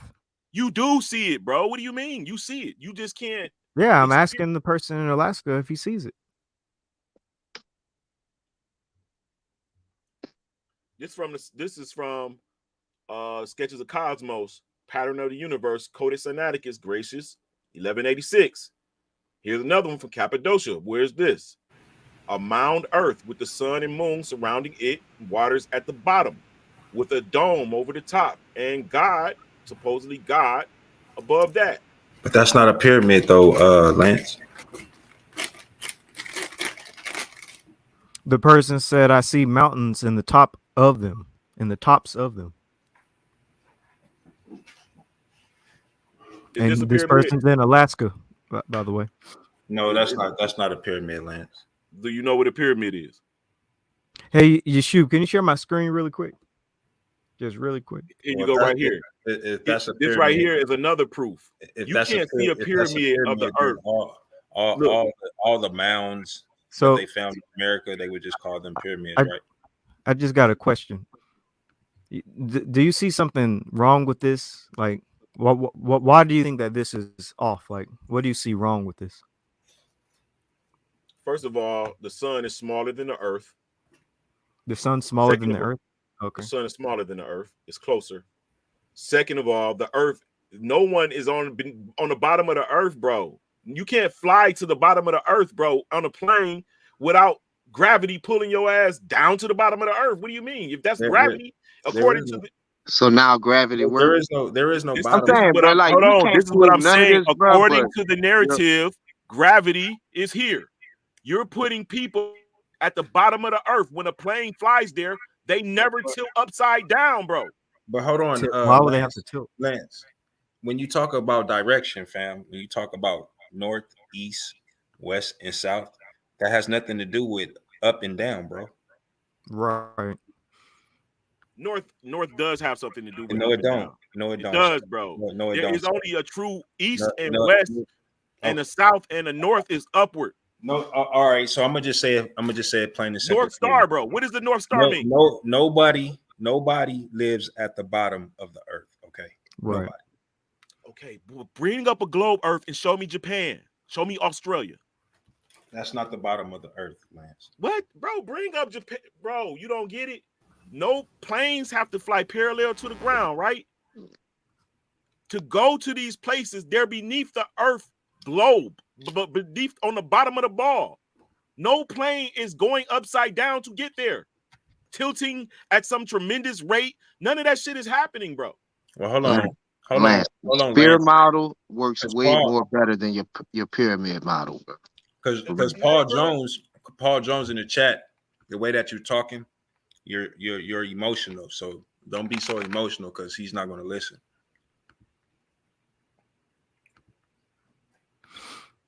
Yeah, I don't see anything wrong with spherical Earth. I'm not gonna lie. I mean, you can have your day cycle, your night cycle. Everything fits quite well, actually. Yeah, it's mathematically. It's said. It's the math is worked backwards, bro. The position of that they gave the Earth is the position of the sun. It's like saying x plus 2 equals 3. Taking x and put it where the 2 is, and take the 2 and put it where the x is. It's still going to equal 3. Your Have you position seen the on a Have you Go seen ahead. the rotation of the Earth and how it works? Kidding me, man. Let me look at your motherfucking picture, bro. Yes, bro. Nigga, I'm 48 years old. I ain't no fool. Oh, I know what they taught me. Wait a minute. So the Earth is rotating again. No, the Earth doesn't rotate. Oh, okay. I'm saying he's saying what they show. The Earth doesn't rotate, bro. That's not true. Thank you. That's Right, it doesn't that's rotate. that right there is witchcraft. They're just tricking you because you can't disprove them. You're on the Earth. How does time work then? Like, how does 24-hour days work? What you mean? It takes 24 hours for the sun to rotate around the Earth. For the sun to rotate around the Earth, but the Earth is stationary. Yes. And the sun is smaller than the Earth. All right, let's see. With that map I showed you, it's a little excerpt at the bottom of that. It describes how sun move around. How the big Earth. is the sun? Okay, it's called the June solstice. Right, you see, this is Earth, right, and this is the sun. Right, it says that Earth look flat to me. just because you're looking at it from the top, bro. But these median lines let you know they converge. My apology, Lance. Damn, my bad.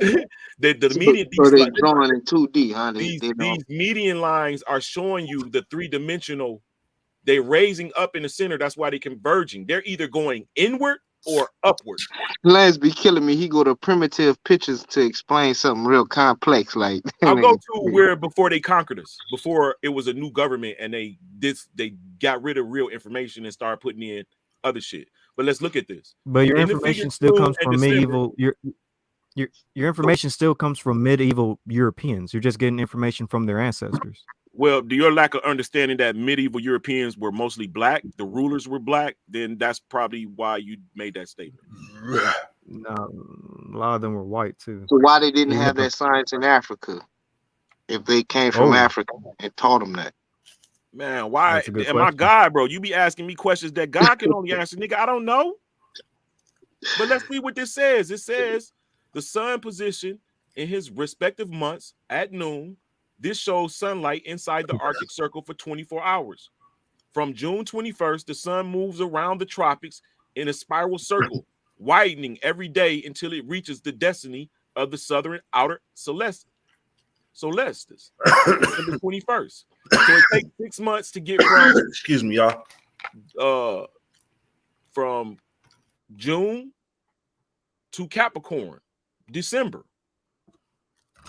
And this is a mathematical, like this map, this is what the government used, bro. So that source is saying the world is a pyramid too. So basically what you're saying, this information right here is showing how the sun basically moves its position throughout the year from fall to spring, right? Yeah, you have the sun setting in the south. No, in the north. Sun setting in the north. This is how Antarctica gets its sun for about 4 or 5 months in a year, right? So when it transitions to summertime, like now, Antarctica is not really getting no sun. You see what I'm saying? That's a good point. They're not getting no sun right now. So you can actually see what I'm talking about if you stayed on the West Coast where I'm at and see how the sun sets throughout the year, right? You will see that it moves from south all the way to the north. How does that happen? Mm-hmm. Because the sun, it goes up and down like a heartbeat as it's moving around circularly. It moves up. Here's an example. This taken at the same time, 12 o'clock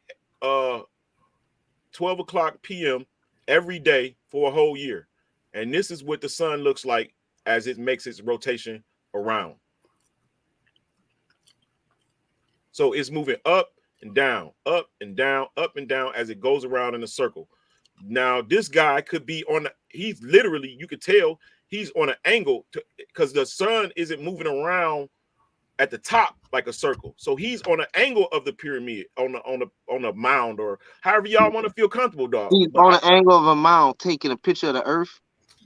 Taking a picture of the sun at 12 o'clock every day. That's the earth right there. What, bro? What are y'all looking at? Maybe I don't That's have the earth, right?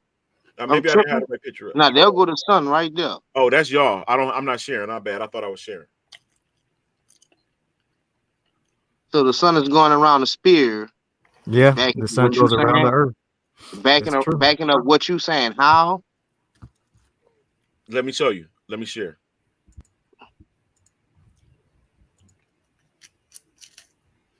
The sun rotates around the earth.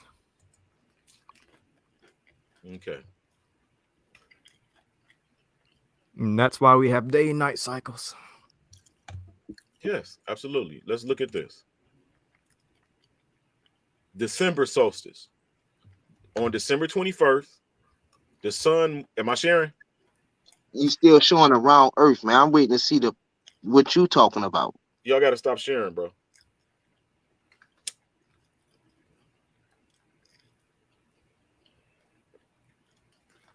I think that's you sharing it, but it's just the earth, the planet. I'm not sharing that. Okay. That might be YASHAR. Yeah. Hey, what do you say about your boy who gave those those flights to space, like for $20 million? You know what I'm talking about? Yeah, bro. We're not saying there's no atmosphere above the earth, bro. The earth is so vast that even though people who went up there, they said the earth is so vast we couldn't even see all of it. They only can. You only can see, bro. The earth is when you're looking down on the earth, according to all of my studies, bro. Even Jacques Cousteau, I forgot his name. He says that it's seem like a flat disc with upturned edges. So a flat disc with unturned edges. So we got the flat part, right? Brother, do you understand? This is basically a flat earth theory. It has a little bit of dirt on top.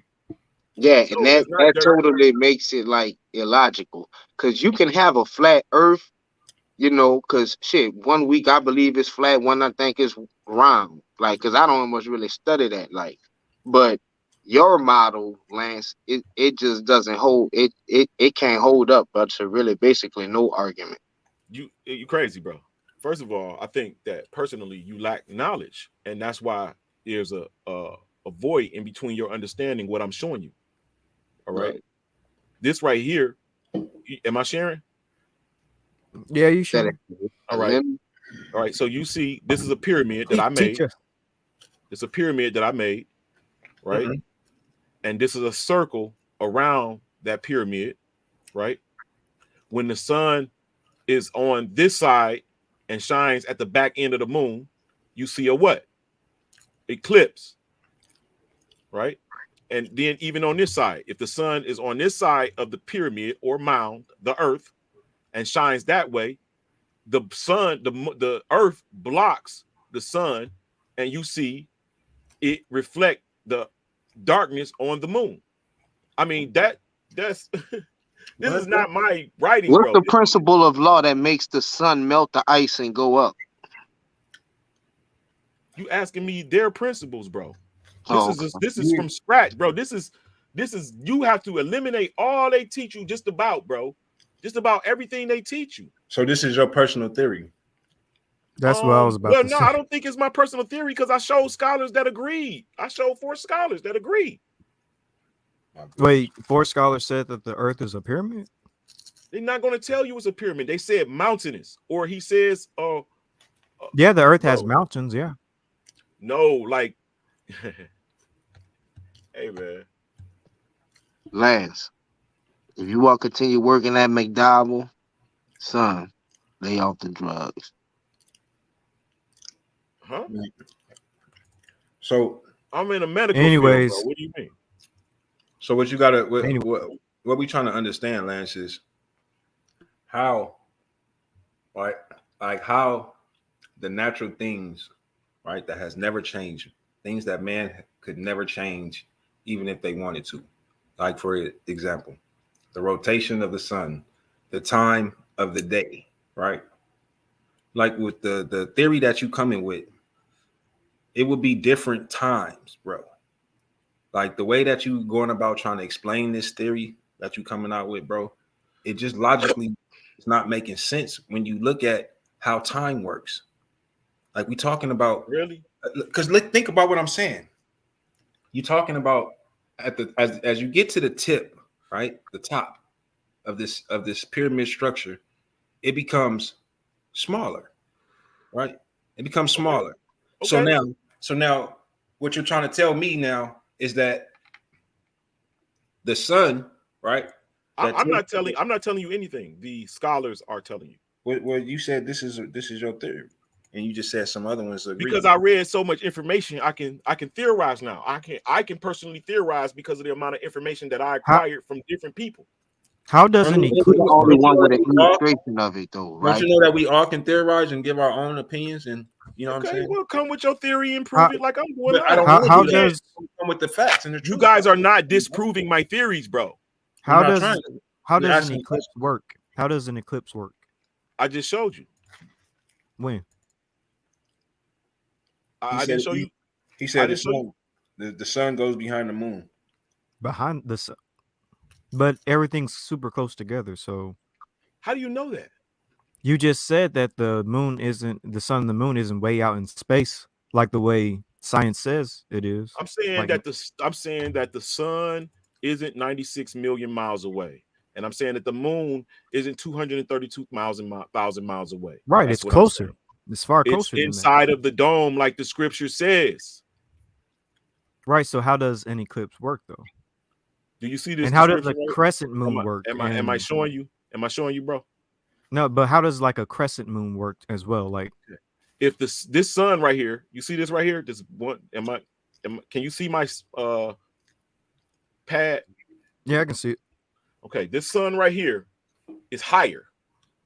It's up higher. It's above the moon. It's shining down on the back of the moon. Right? You see this crescent from the Whoa. It's you niggas is rude, bro. I'm answering the brother question. But hold on, Lance. Relax, bro. I'm just trying to make sure I understand what you're saying. You said it's up and above. Now, mind you, didn't I hear you say that the sun is a disc? No, you didn't hear me say the sun is a disc. Oh, so what is the sun? It's a ball? I don't know what the sun is. All I know is what I optically can see.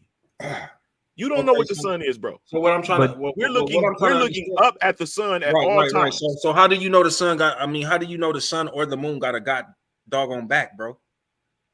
Because the sun goes behind the moon, period. So that means that it would have something, bro, right? The sun goes behind the moon to create an eclipse. It's something, right? What type of shape is it, Lance?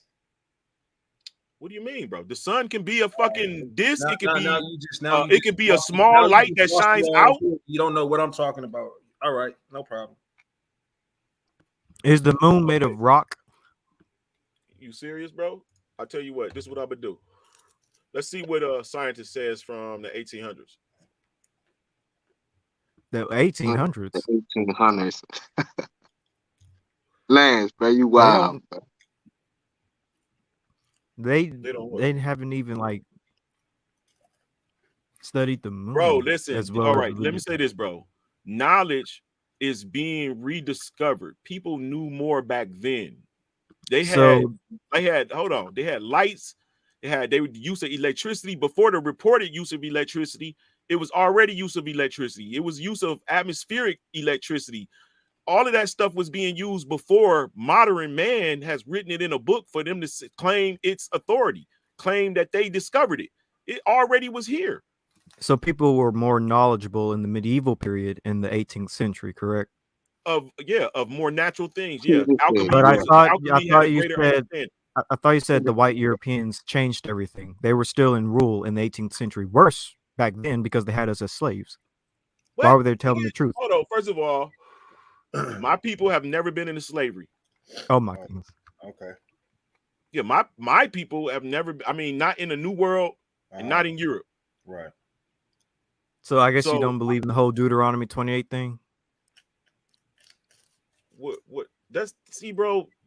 That's a whole nother. Listen, I told you, That God has to- already that's judgment what already people believe. came to those Israelites. Those people were already judged. It's a new judgment coming up. It's a new time. Oh, this After the whole Malachi, renegade Hebrew out. after Malachi, bro, God destroyed the earth. Now it's a rebirthing. So the transatlantic slave trade never happened. Transatlantic slave trade, according to my studies, bro, is a covert way of migrating Jews from Europe to America. Migration, that family. is very Slave ships are now disrespectful. Ouch. At least the oppressor was saying indentured servant. This nigga said, what you a said? migration pattern, family. Yeah, nigga said Slave ships migration. was a migration pattern for us. That's what's up, man. Let me tell you. Let me So tell you. all the mass graves that we find of dead slaves, that's just those bones are just what, fake.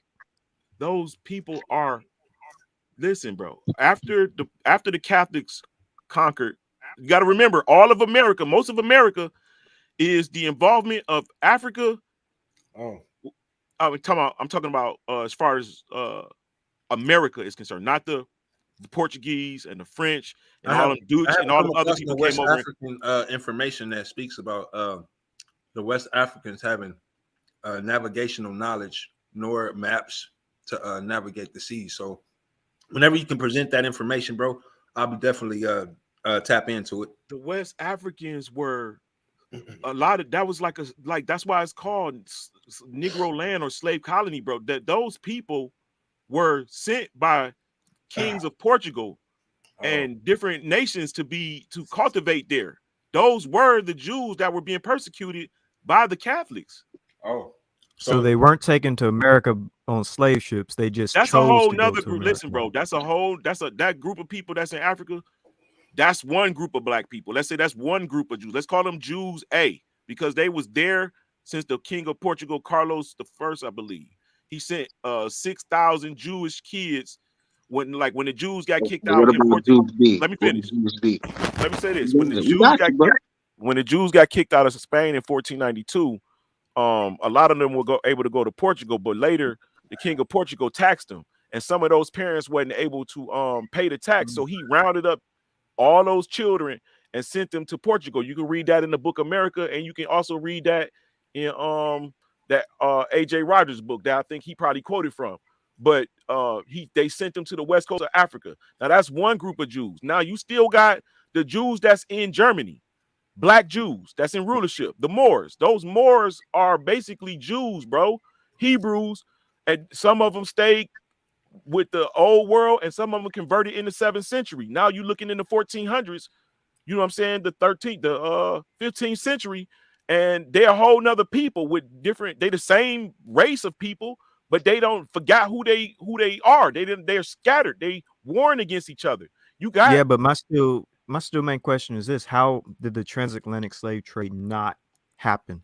Like, there's tons because of your documented understanding of the evidence. transatlantic slave trade, bro. First of all, we got to look at first of all, it was illegal to hold slaves in the colony in Britain, in actual Britain Empire. It's illegal to hold slaves. Okay, so hold on. When they came to America, it didn't happen. Transatlantic slave trade didn't happen or take place in Britain. So why are you talking about that? So when they came to the Americas, is a law. The colonies had to follow the laws of Britain. So slavery is still illegal. You got indentured servitude. Now let me tell you where that come from. That come from ship owners having people that wanted to get to the New World. Slavery didn't become illegal, bro, until like the 1800s, bro. You got slavery becoming legal with King George I. He don't get into his place of position to when Queen Anne get beheaded. He get his position, Queen George I. That's the first king of Europe that instilled slavery. That is what comes from. Because that's when the pale skin came in and took over. Exactly, bro. So how are you saying that all of the people are not you? my man who asking me these questions, Britain is not black. That's when the pale skins come. Nah, Britain always had white folks. I don't know what you're talking about. Bro, in rulership, we talking about, listen, bro.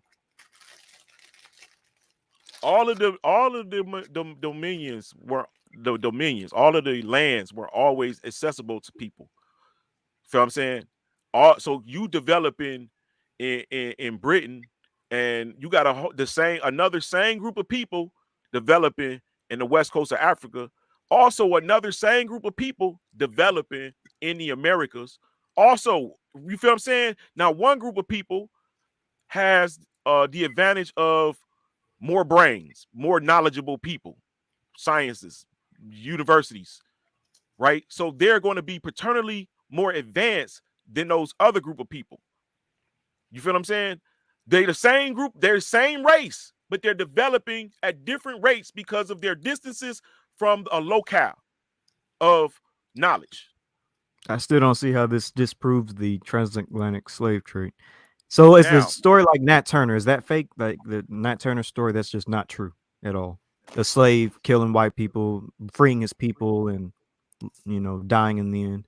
Like all those slave stories are just listen what you're saying, bro. When is that occurring? Look at the years that's occurring in. It's slavery. 18th century. So in the 1700s. So I guess you're saying Nat Turner narrative is fake. I'm not saying none of that. Nat Turner. I'm not saying none of that, bro. What I'm saying is that Harriet you have Tubman's a long period of indentured servitude because of people not having money to get to the land. So they indenture themselves to the places they go to. What about Queen Anne in Jamaica? She fake. Queen Anne of Denmark? I mean, excuse me. I'm sorry. I apologize. Queen Nanny. She fake? I don't know, bro. I don't know that story. All I know, Jamaica is a Jewish land. How about Harriet Tubman? That might be easier. Harriet Tubman is she? Well, she just like who we call Harriet Tubman, just like identical in every aspect, other than the fact that Harriet Tubman didn't turn to guerrilla warfare to fight against America or the Europeans here. Hey, bro, do y'all remember that statement that I read? She did, though. She and all of the men and the people that was with her, yeah, guerrilla warfare knocked them boys' heads off when they came into that job. Remember when I showed y'all earlier that little piece? I forgot the book I got it from, but it's showing how Benjamin and Judah nobility is the one that ended up in Spain. Okay, and then they ended up in Portugal, and they ended up being the merchants of the world, right? No, so, not just the merchants of the world. Huh? I said not just the merchants of the world. I'm saying they had the access to get to other places. Yeah, because we were the one. It was our ancestors during that time period that we was in Spain that actually came up with the nautical tools, yes, bro. The maps, and also being able to having the wisdom and the knowledge to navigate the seas. Okay. And they were also the ship owners. Judah, they were also the ship owners. One of the brothers named Judah, I'll go grab the source so I can read these names off. He was known to have traveled the known world at the time, and he was a Jew. Bro, yes, bro. Listen, the Jews had a network system from Germany to the Netherlands to the Americas to Africa to India to China. They had a network. They controlled the waters. The Jews are the pirates that were against the Catholic taking their shit. Though the Jews were the ones being persecuted when they was kicked out of the land of Spain, many of them were able to sell their goods and land, so they were able to travel with money. But the ones who stayed, they had to convert. Those the ones that did not have the money, and even the ones that stayed in Portugal.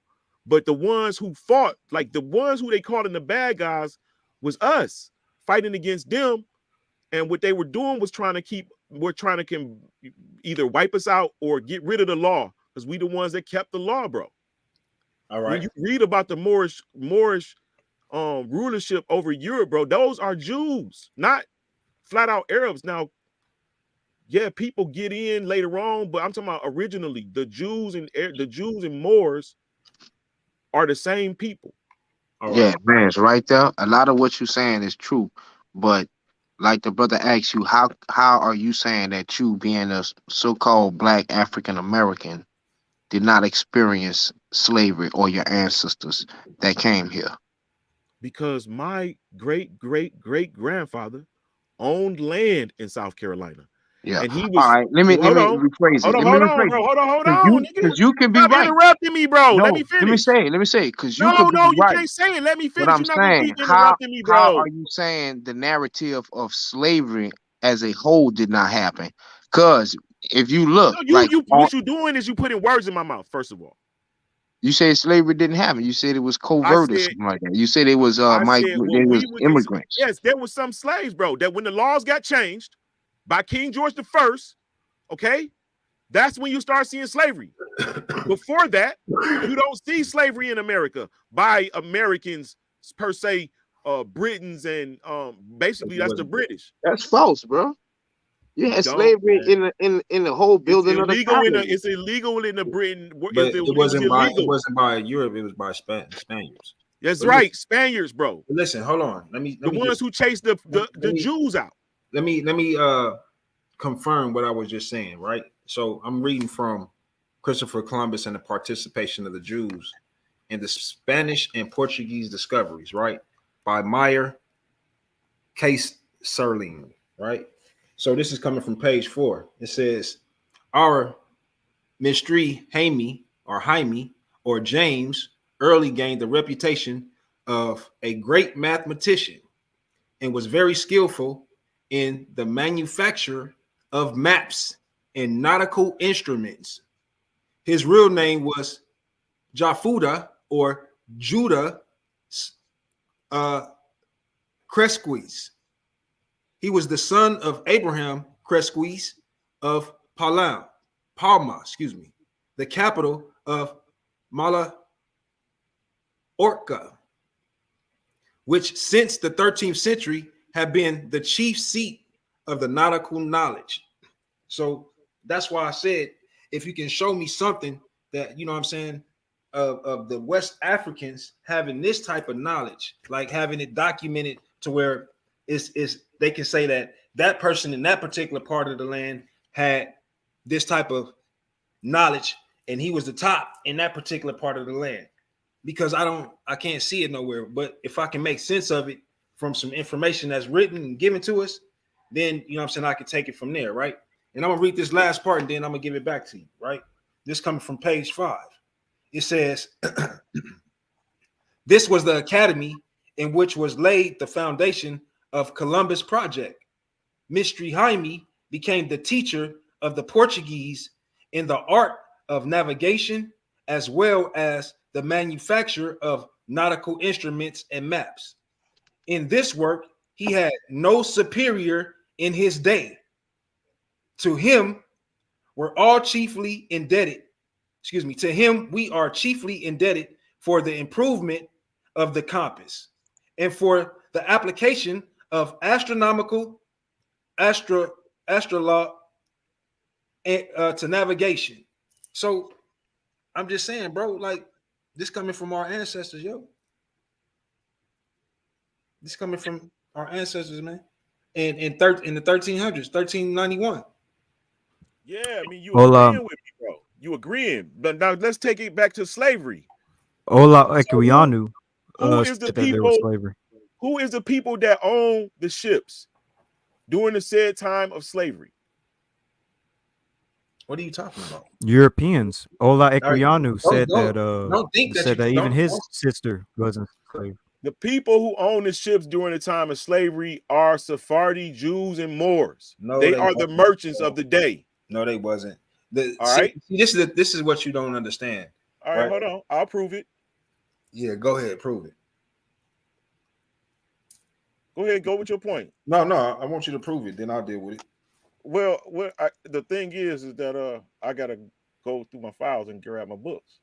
So that means the whole Ola Equianu narrative is a lie, because he's a Igbo Jew who says that him and his sister was taken into slavery. Okay, so do that mean that a white man took him into slavery? Oh, hold on. Let me show you how how he's wrong. Do that mean a white man took him into slavery? So When he got on that boat, yeah. So what you got to understand is this, Lance, right? You probably just lacking this information, right? I'm not gonna say that you're wrong. You probably just missing some information, right? So in the midst of Israel being in Spain, you know, we were, like you stated before, the merchants. You know what I'm saying? We were the treasurers.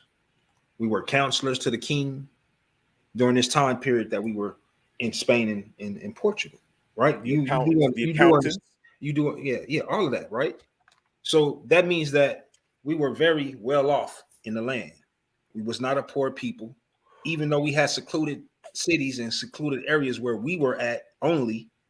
We were still people of wealth, people of knowledge, people of understanding, as I just read to you, who were superior during that time period when it came down to navigation, nautical instruments, and maps, right?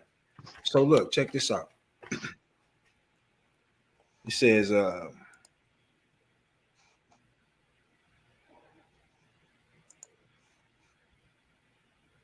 give me 1 second. I just want to make sure I get to the right information so I'm not reading a whole lot. Because it talks about the Jews taking part in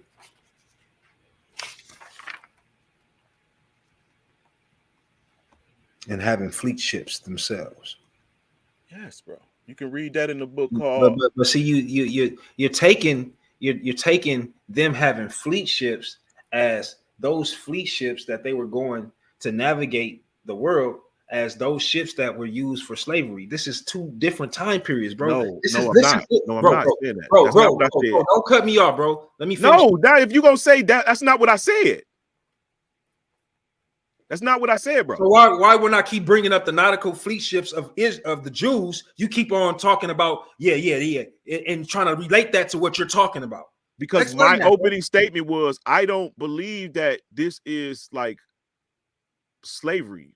I said I believe it was a covert immigration of our people into the Americas. Okay, so let me read this, man. Right, because the time period is it don't have nothing to do with what he's talking about for now. So this time period, right? I'm gonna restart here. It says in 1263, the request of King. Matter of fact, I'm gonna read the whole freaking paragraph. It says the Jews rendered. This is from page 2, right? It's from page 2. It says the Jews rendered noteworthy service in connection with the marine development of Spain.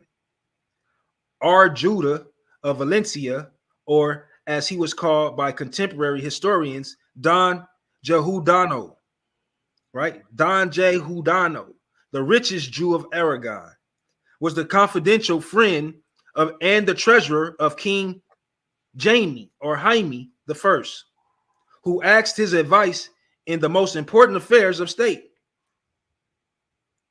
Once again, like I said, this confirms that we were counselors to those royal people that was in that particular part of the land, right? In 1263, at the request of the king, he fitted out a fleet which was placed in command of the infant Don Fernando Sanchez. And 3 years later, Judah was entrusted with the preparation for the conquest of Marcia. So again, we see Judah, right?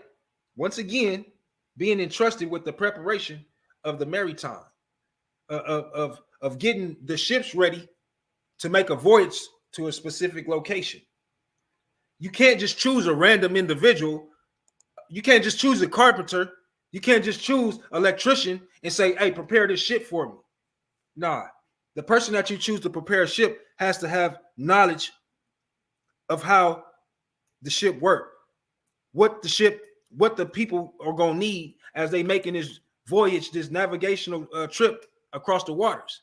How long it's going to take, what type of food they're going to need, how much food they're going to need, right? All of that has to come into understanding. This is let me read this. Hold on, this come, man, bro. Hold on, bro. Hold on. You definitely got the floor, but I'm reading right now. So what he say? It says in 1323, when Don Alfonso, the heir apparent of the crown of Aragon, fitted out a great fleet for the conquest of Sardinia. Tortosa showed more patriotic zeal than any other city in the kingdom. The rich Jewish community of that town, at its own expense, you hear that? It wasn't that we came into collaboration with Spain, but we had our own expenses and we contributed to help them do whatever it is that they was trying to do, right? That had nothing to do with no slavery, Lance. Again, this is 1323.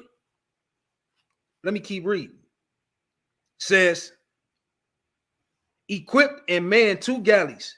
Before the fleet sailed, King Jaime II assured the Jews of Tortosa of his gratitude and goodwill. Moreover, here we go. Moreover, the Jews of Aragon soon participated in maritime affairs personally as well as financially. To mention only one example, Yusuf Faquin, a Jew of Barcelona, had navigated the whole then known world. As King Jaime, the last king of Morocco, himself testified in 1334. So again, family, the things that we actually brought forth in Spain, from the navigational knowledge to even the fleets that we actually had erected, it wasn't for no damn slave ships. Are you? Okay. Now this is in 1645, and the reason I was agreeing with you, brother, but what I was saying was, even they was in power at that time, and even at this time also they were at power. The example that I was giving, and I'm showing you a continuous line of them being in power.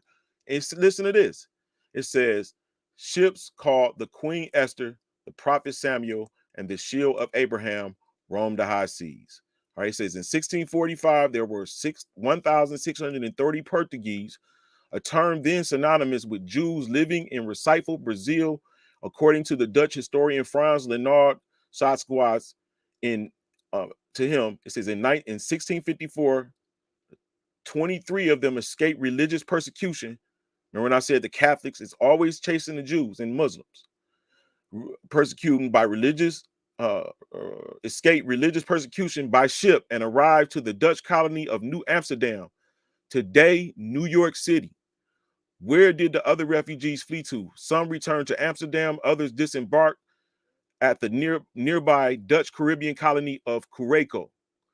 Said less well known is that some of the escaping Jews sought shelter in Jamaica and the lustrous Caribbean island that was then home of several hundred Jews and Brio Anusum, descendants of Spanish and Portuguese Jews who converted to the Roman Catholicism under compulsion. All right. Remember when I said that they was forcing them, and they was walking around like secret Jews, moving crypto white type ways, covert ways. All right. So we know that the Spanish, the Portuguese sailors are Jews. We know that. All right. It says Jamaica at the time was an anomaly to the new world, a private fiefdom awarded to the perpetuity of Christopher Columbus and his heirs in 1494 by Spain's Catholic monarchs. Y'all remember that when he talked to Queen Isabella like, yo, if I go do this, give me Jamaica. Now he wanted Jamaica so that he can create a safe haven for the Jews. Why? Because Christopher Columbus himself is a covert Jew. His family had converted to Catholicism before he was born. So he was born into Catholicism, but he knew who he was. Okay. Right? I'm gonna respond to that. I'm gonna respond to that once you're done. All right. It says, whether the explorer himself was a crypto Jew, crypto means a person having a secret allegiance to a certain creed, is an unresolved historical issue. For over a century, the Columbus kins kept their privately held dominion free of the clutches of Spain's inquisitors.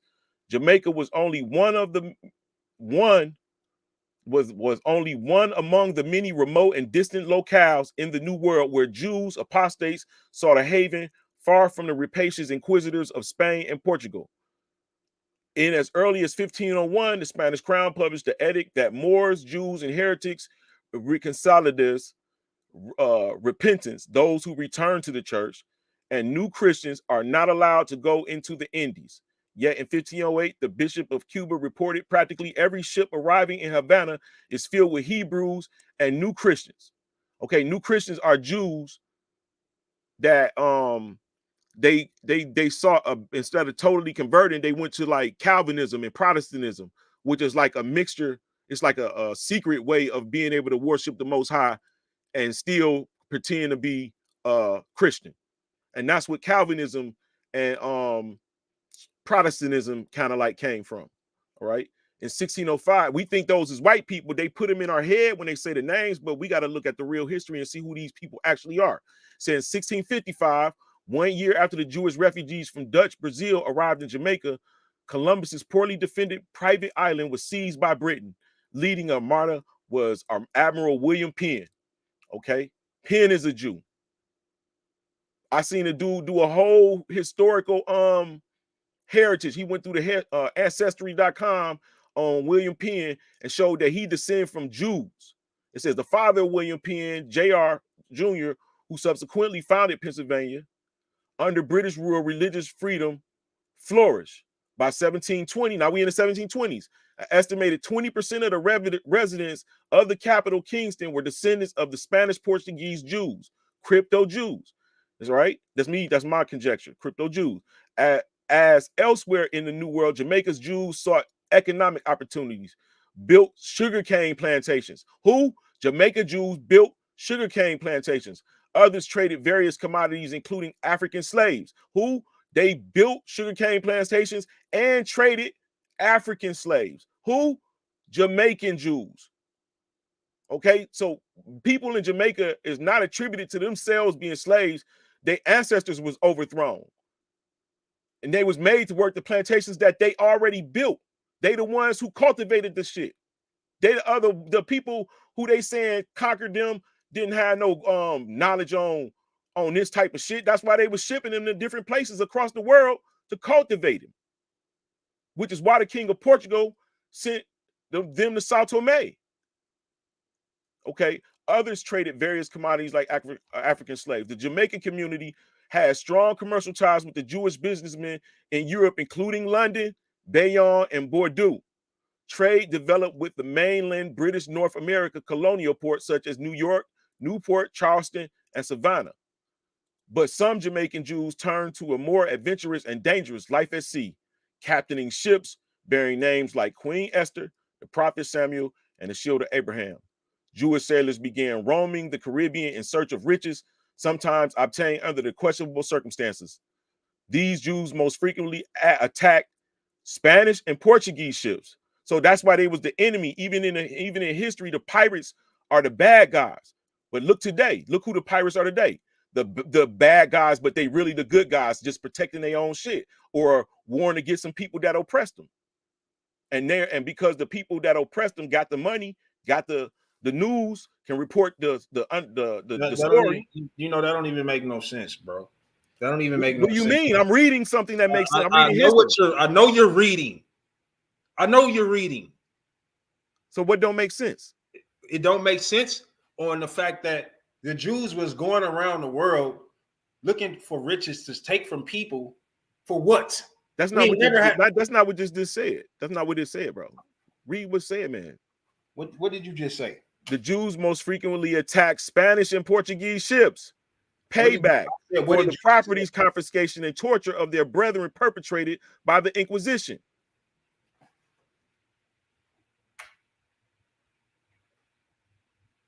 It says Jewish sailors.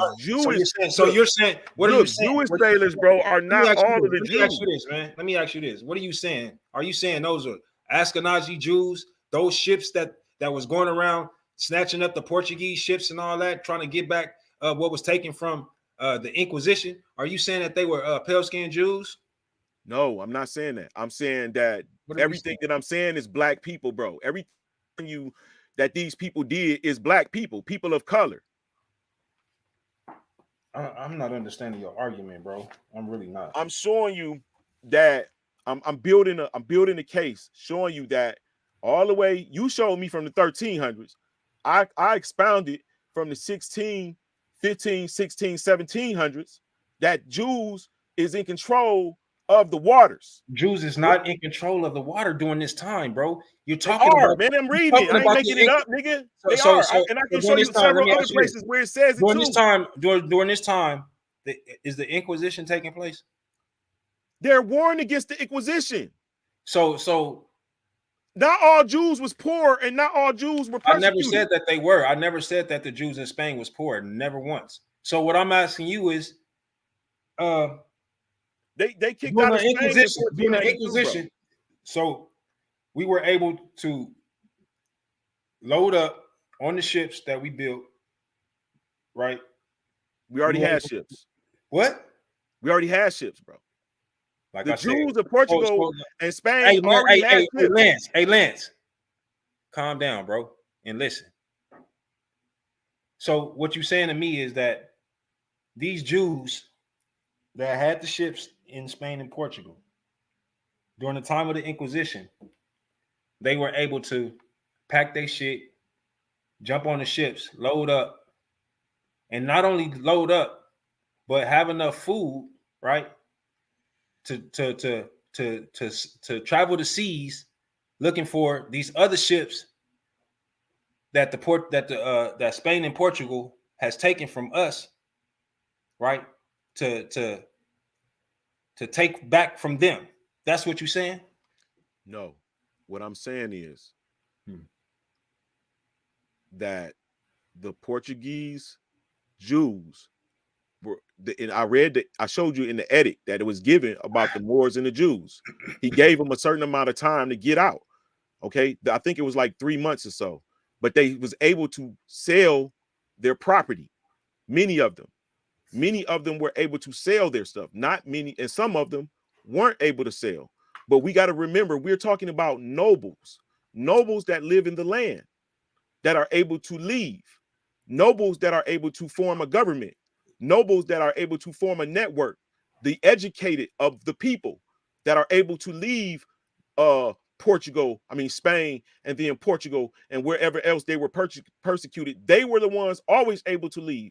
Remnants talk of us about the stayed. 1500s when we were leaving. Remnants of us stayed in the land. Okay, so while it's happening in Dutch, it's also happening in France. The Catholics are persecuted. But we're not talking about France right now. I'm showing you it's a worldwide thing, bro, that got us here. That can't. So when y'all saying that it's slavery, I'm saying in my understanding, from me, what I'm reading is that it was a covert immigration of Black Jews into the New World. Y'all saying slavery. I'm saying yes. Some of our people even own Black Africans in the Carolinas, but y'all conflating us with the Africans. They did that, not y'all. They put us with the African slaves that we owned. Yes, bro. Not like, and not like it wasn't like they put it in the books, because guess what? The Africans needed a way to get here to the New World too. And they didn't have no sponsors when they get to the New World. So they acclimate themselves to the New World on a land with a person who signed for them, and that's indentured servitude. They get let go in 3 to 5 years, and they get a piece of the land, a gun, and some motherfucking money, and become colonists and become venturers into the New World. They become citizens in wherever land they want to go to.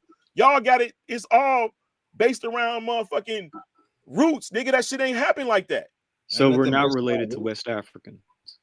West Africans are Jews, bro, set there by the King of Portugal all the way back in the 1200s, 1290. I thought you said that we're not Africans. Listen, there's a difference in people, bro. There's a difference in, like, the Igbo and Limba is different from the people who dwell amongst them. There's a difference. So we're using the terms loosely. Like what people around them? Who are you talking about? Other Arabs and people that develop and took concubine of the actual Jews that was of the land and put seeds in them and develop people, and now the real Jews are Mandinka Israelites? I don't know, nigga. That's your argument. You creating arguments that I'm not even having. You asking questions Well, I'm asking out of my the blue, people like I'm supposed to around be me. knowledgeable to you. I'm only giving you speculation and based on the knowledge that I've ran into. If I had a couple of hours to research even the Who shit that is and you who isn't asking an me, Israelite in West Africa? see, there you go. Name the tribes, Chill out, bro. the African tribes. Name. That's not an argument. We're not discussing that. We're discussing how I believe the Jews were black and they were covertly brought to the New World by way of our people. And then after that, our nobility that was Yeah, in but you place said it of was power. the Africans that were enslaved in here. Yeah, we did enslave some Africans. So who were the Africans? When you read about the Portuguese Jews, there were some people that were warring against the people that was in the land. Like, for instance, the King of Congo had people he was warring against. He converted into Catholicism, but he was a fucking king, a Jew king. He was a king, Jew, but he became a Catholic, and he was warring against people. So the people that he captured was easily able to set up with his brethren that owned ships and were merchants and that deal with the transportation of motherfuckers who they don't want in the land no more. Okay, The other colonies. All right, Lance, let me ask you this, bro.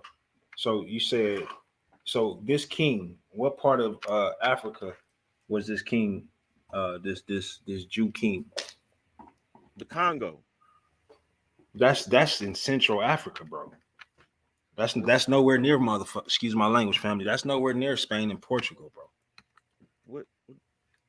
So what that have to do with anything? That's my point of Wait, saying it's a network. My point of saying there was a network, man, bro. brother. Hold on, man. Because when you talk about the slave trade in the Congo, who is in control of that? I don't know. But it's a network. I didn't talk about the slave but it's trade a in network. Congo. According You to are you, talking about the slave trade in Congo. I didn't talk about the slave trade in Congo. What the? Well, there was one. King. Hey, wait. So if you're not talking about the slave trade in Congo, why did you bring it up? Because I was making a point of a network of how we were moving people from lands to another. Is that not place. motherfucking slavery, bro?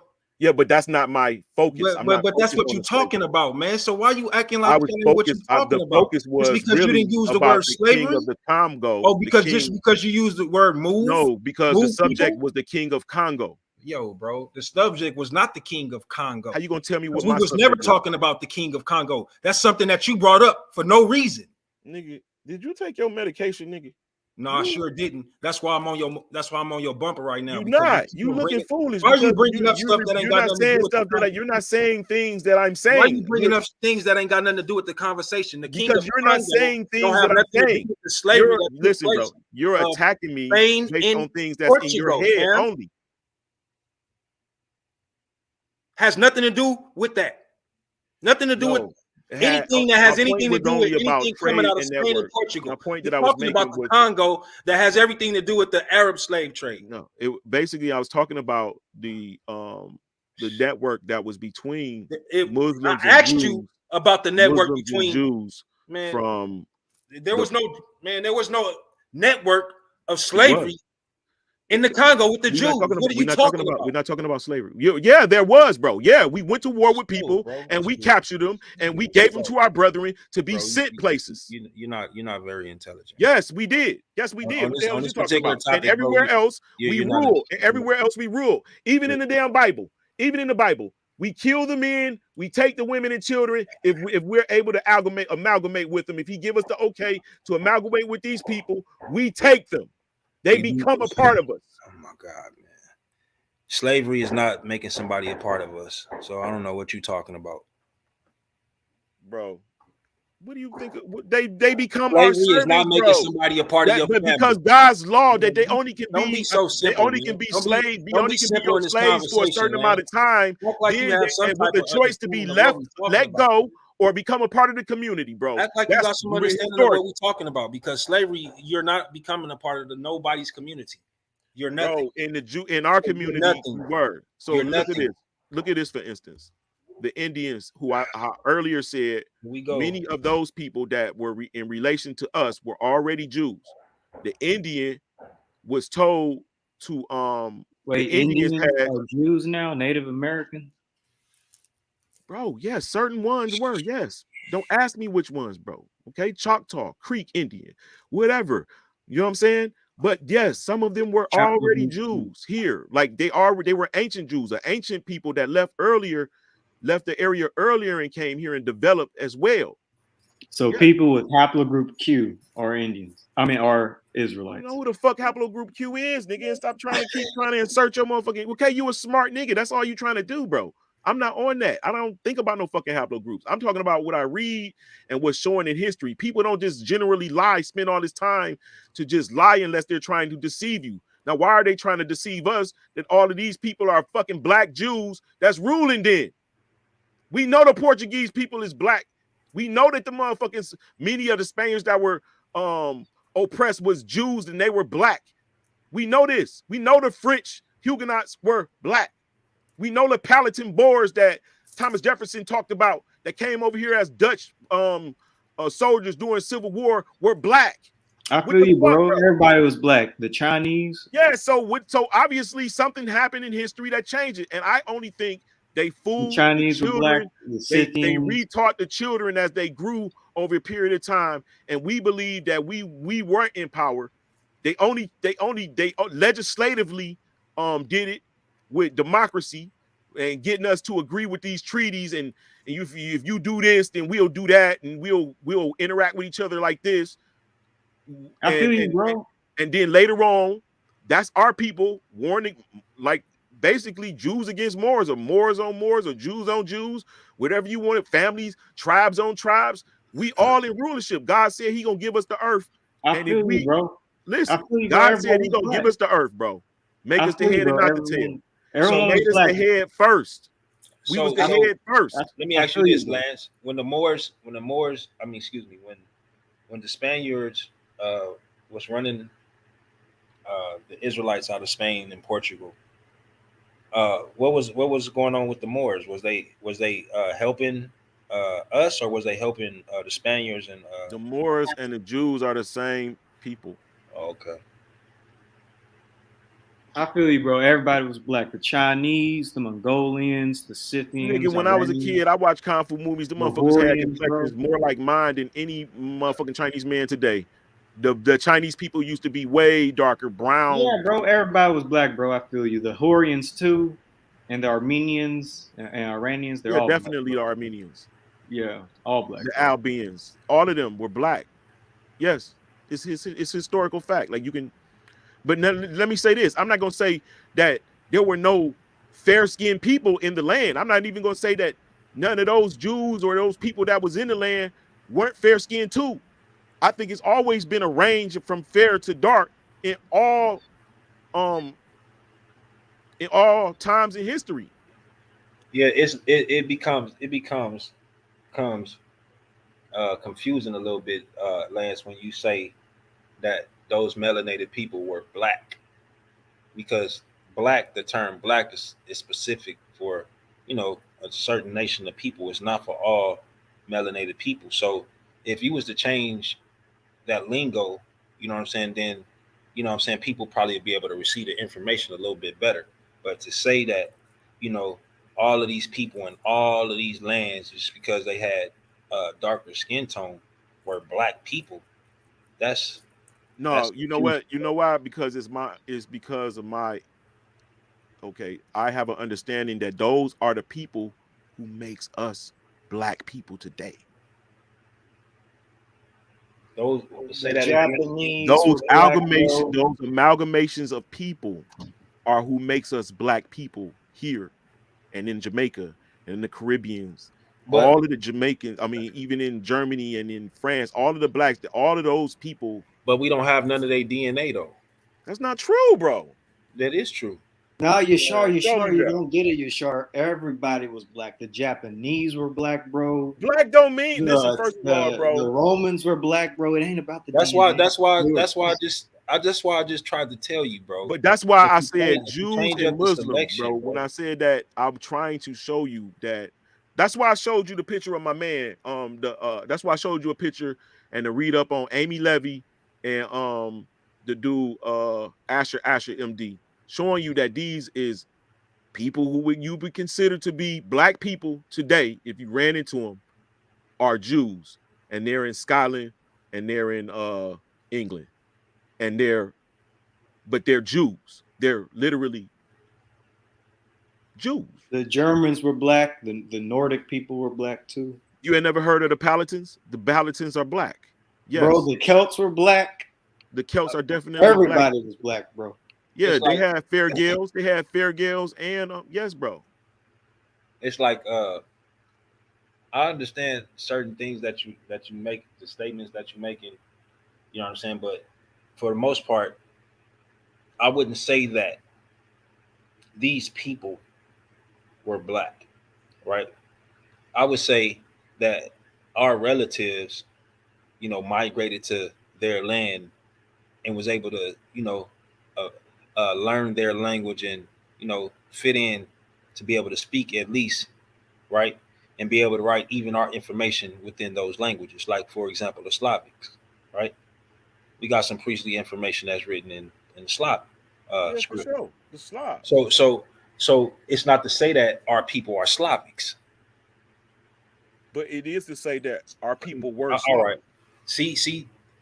All right, bro. I it's like, you know, when you have understanding, you will want to help other people to have understanding. But when you try and conflate the shit, even though you understand something different than what's actually coming out your mouth, that makes people that's listening to you confused. And then when they come and ask you some questions, then you get irritated. Let me give you an example of what I mean. No, I don't need no example, bro. I understand what you're talking about, but it's other people that's not going to understand you. All right, let me make it clear for them. If somebody wrote a story about your life, the first thing they're going to say is going to be an American poet, an American football player, an American rapper, an American. That doesn't signify what your race is, your complexion, or none of that. Now, if you're in Europe and you read an American so-and-so, you're probably going to think white person. Why? Because white people are promoted to the outer world as American to attract more white people with money to America. When you come to America, you're going to be like, God damn, we got to go to certain communities in order to be around all of these white people because niggas is everywhere. That's what I mean. So when I say Portuguese, we were Portuguese. Not all of the Jews, because why? At the very same time, we were Germans. So at the very same time, we were Africans. So family is like this. We were in all of those lands, right? See, the narrative and the thought process that he's even coming with, it comes from those who, you know what I'm saying, is teaching us and gave us the information, right? And told us to think a certain type of way. So now when we think a certain type of way, when the information comes out, it's coming out how we think. So it's not for us to say that, oh, I'm an African or I'm a West African or I'm a Central African. Nah, because you know why? All of those different continents, all of those different tribes that's within what you would call Central Africa, you have to understand which one of those that you deal with, which one of those that you are part of. You can't say that you're part of Central Africa when there's 100 tribes that's a part of Central Africa. And which one are you? Oh, you don't know, but you're a part of that. All of that, that's what you're a part of. That makes absolutely no sense. That comes from ignorant people that don't give a damn about who you are by tribe and by nation. That's the thought process that shit comes from. This is why I say, yeah, we were a people that was in Portugal. Yeah, we were a people that was in Germany. Yeah, we were a people that was in Europe. Yeah, but we are not Europeans. We're not Chinese Man, listen, fam. That's confusing as shit. Especially for those that's babes. Just being that's coming into this understanding of who they are and who they are not. Also, fuck it, I just say that I'm American. That's what people are doing now. Fucking, man, it's a problem with being black. Oh, it's a problem with being this. It's a problem. Oh, fuck it, I'm just gonna be an American. What the fuck is that? That's my point, bro. Exactly, and that's what I was saying. The scholars did when they would write shit like Portuguese ship owners or Spanish vessel, blah blah blah. When we clearly see that Jews are against the Spanish crown and the Portuguese.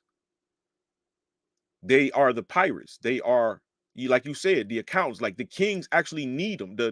The people who have goods need shit shipped or bought by a people who's taking the shit to other lands. These people own the ships. All these people are Moors and Jews.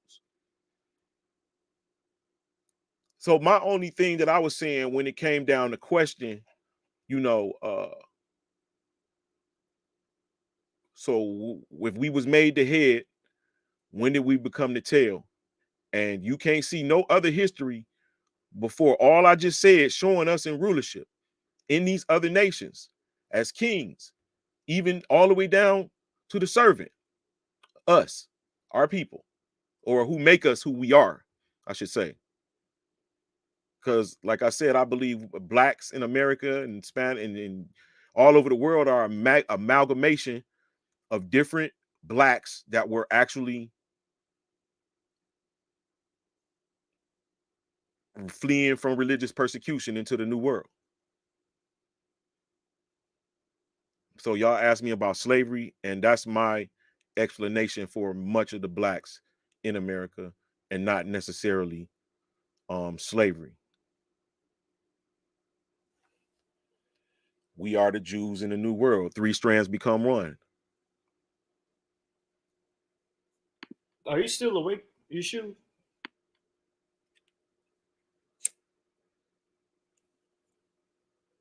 I think he fell asleep. Just shoot. Hey Lance, where when it come down to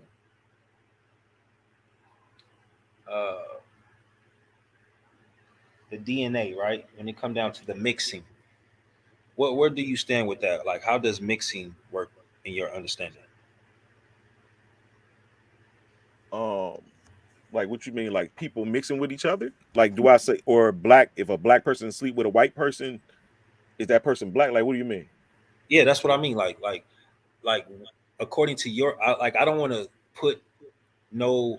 So this is what I believe. Thought process out there. I The just real want to ask question you, is, like, what come is down to even is a mixing. white person? I believe is there that, a truth? Is there a truth in what people call in the world today as mixing, having mixed DNA? Yeah, I believe so. Because because I was this is what opened my mind to it. I got a girl pregnant once. I was trying to marry this chick, and we ended up, go ahead and jump right into it. We got our careers together. We just had a family and everything. We had it set up, and she kept aborting. So we went to go see about her, and it was like she got, what I'm saying, the Rhesus monkey shit, what I'm saying, and we don't mix properly. She gonna have to get some type of shots or something to change her genetics for a minute while she's pregnant and blah blah blah. So you after going into that, you realize like some kind of way, like why can't humans mix with other humans? You know what I'm saying? And it was only theoretically me saying that maybe it's some people that's not of this new world coming into the new world. So that kind of go back to my people that's living under the ground when God destroyed the earth. They living inside of the mountains under the ground and, underground cities or whatever. That's how they receive their recessive genes and things of that nature from lack of certain nutrients that's needed. And they just only compensated for it on the lower level, a smaller source or something to be able to survive. But when it comes down to mixing white and black, it's hard to tell because some white people are actually blood related to Hey us. Lance, Yes, sir. if you in prison and your bunkie got a honey bun on the bed, you gonna eat it? No, I'm not gonna even eat honey buns. Man, I'm finna go to sleep, man. Shut the show down. Peace out, bro. I was wondering if he was asleep that whole time. Yeah, I have to ask some more questions later, Lance, especially about the origins of white people, because it's kind of interesting. Hey man, thanks Yashu for letting me get on. Nice dialoguing with you fellas, man. Sitting up under there. Hey man, I survived, man. Y'all threw all you had. Man, bro, we ain't trying to throw your head off, man. We just asking questions, man, so people can understand you. But I felt like y'all was trying to make a fool of me because some of them questions was like, to me, like already known, not like stuff that people who study already ran into this early in the game. But see, So- that's where you get it wrong, bro, because some of that stuff we're not interested in. So we're not studying it like you. Right, I feel you. That's You know true. what I'm That's saying? why you got expertise and people that you can go look at for certain things. I feel that. That's why, like, if you come to me and ask me some shit because you don't really fuck with that because it ain't something that really be on your thought process, it ain't really something on your radar. I got to be able to address your questions, man, without no type feeling no type of way. You know what I'm saying? Regardless of, you know what I'm saying, your energy, regardless of your tone, you know what I mean? Like I should be able to be like, oh, okay, I got you. Boom, bam. Oh no, I don't know nothing about that, bro. I got to check that out myself. I ain't never thought about that. You know what I'm saying? Yeah, Like yeah, you're right. it's not really hard, you know what I'm saying, to deal with the questions, bro. It's just, you know what I'm saying, when you guys, you know what I'm saying, start taking it personal, like, you know what I'm saying, it's an attack or it's an interrogation when it ain't that, bro. Niggas ain't trying to make you look stupid, bro. We just want to know. You know what, bro? Let me tell you what it was like. It was like I'm fighting 3 niggas, and one dude run up and try to pull me out of the situation, and I knock him out. I punch him. You feel what I'm saying? But all I know is I'm fighting, and somebody come and try to be, you know, real, and they get hit because I'm fighting. So Yashub in Hebrew was No, on your like not Yashu, but I don't even remember. I didn't even never look to see who was on. Sound like Afro and what's my man name? He on right now. And Ibri, Mr. yeah, Ibri. it was a couple of people on. Yeah, You know what I'm saying? he wrote this man, Ibri, man, he the most coolest, you know what I'm saying, cat, you know what I'm saying, you gonna come across, man. Like he ain't got no fire like that, bro. Like he got fire, but he ain't coming at you like that. Like I don't know why you think that. Yeah, my bad, man. It's late. And I got to go to work at 4 o'clock. I just stayed woke. I woke up at 10 and just said, forget it. I'll just stay woke. Man, But that's what's up, man. Nice kicking it with y'all, man. We got to do it again, man. Thanks a lot. Yes, Shub, you put on a excellent one today as well. You know what I'm saying? Your number's gonna go up, man. Especially if I keep coming on fucking with you. Your shit gonna go up, bro. Hey, Yashar, you know you always fire lit, my nigga. And good meeting you, bro. What you say? E3? Ibri. Ebri? Like Ebru? Okay, that's what's up, man. Good Yeah, meeting like you, bro. We'll build again, man. Y'all have a blessed evening, man. Bless your houses too, man. Bless all the things you require and desire in life, man. In the name of Most High, which I don't know his name, but in spirit, him. Boom. And Shalom to you up. Shalom, Hey, shalom. Lance, wrap that shit up faster next time, man. I tried, man. I tried. All right, we out, y'all. Peace. Shalom. Shalom.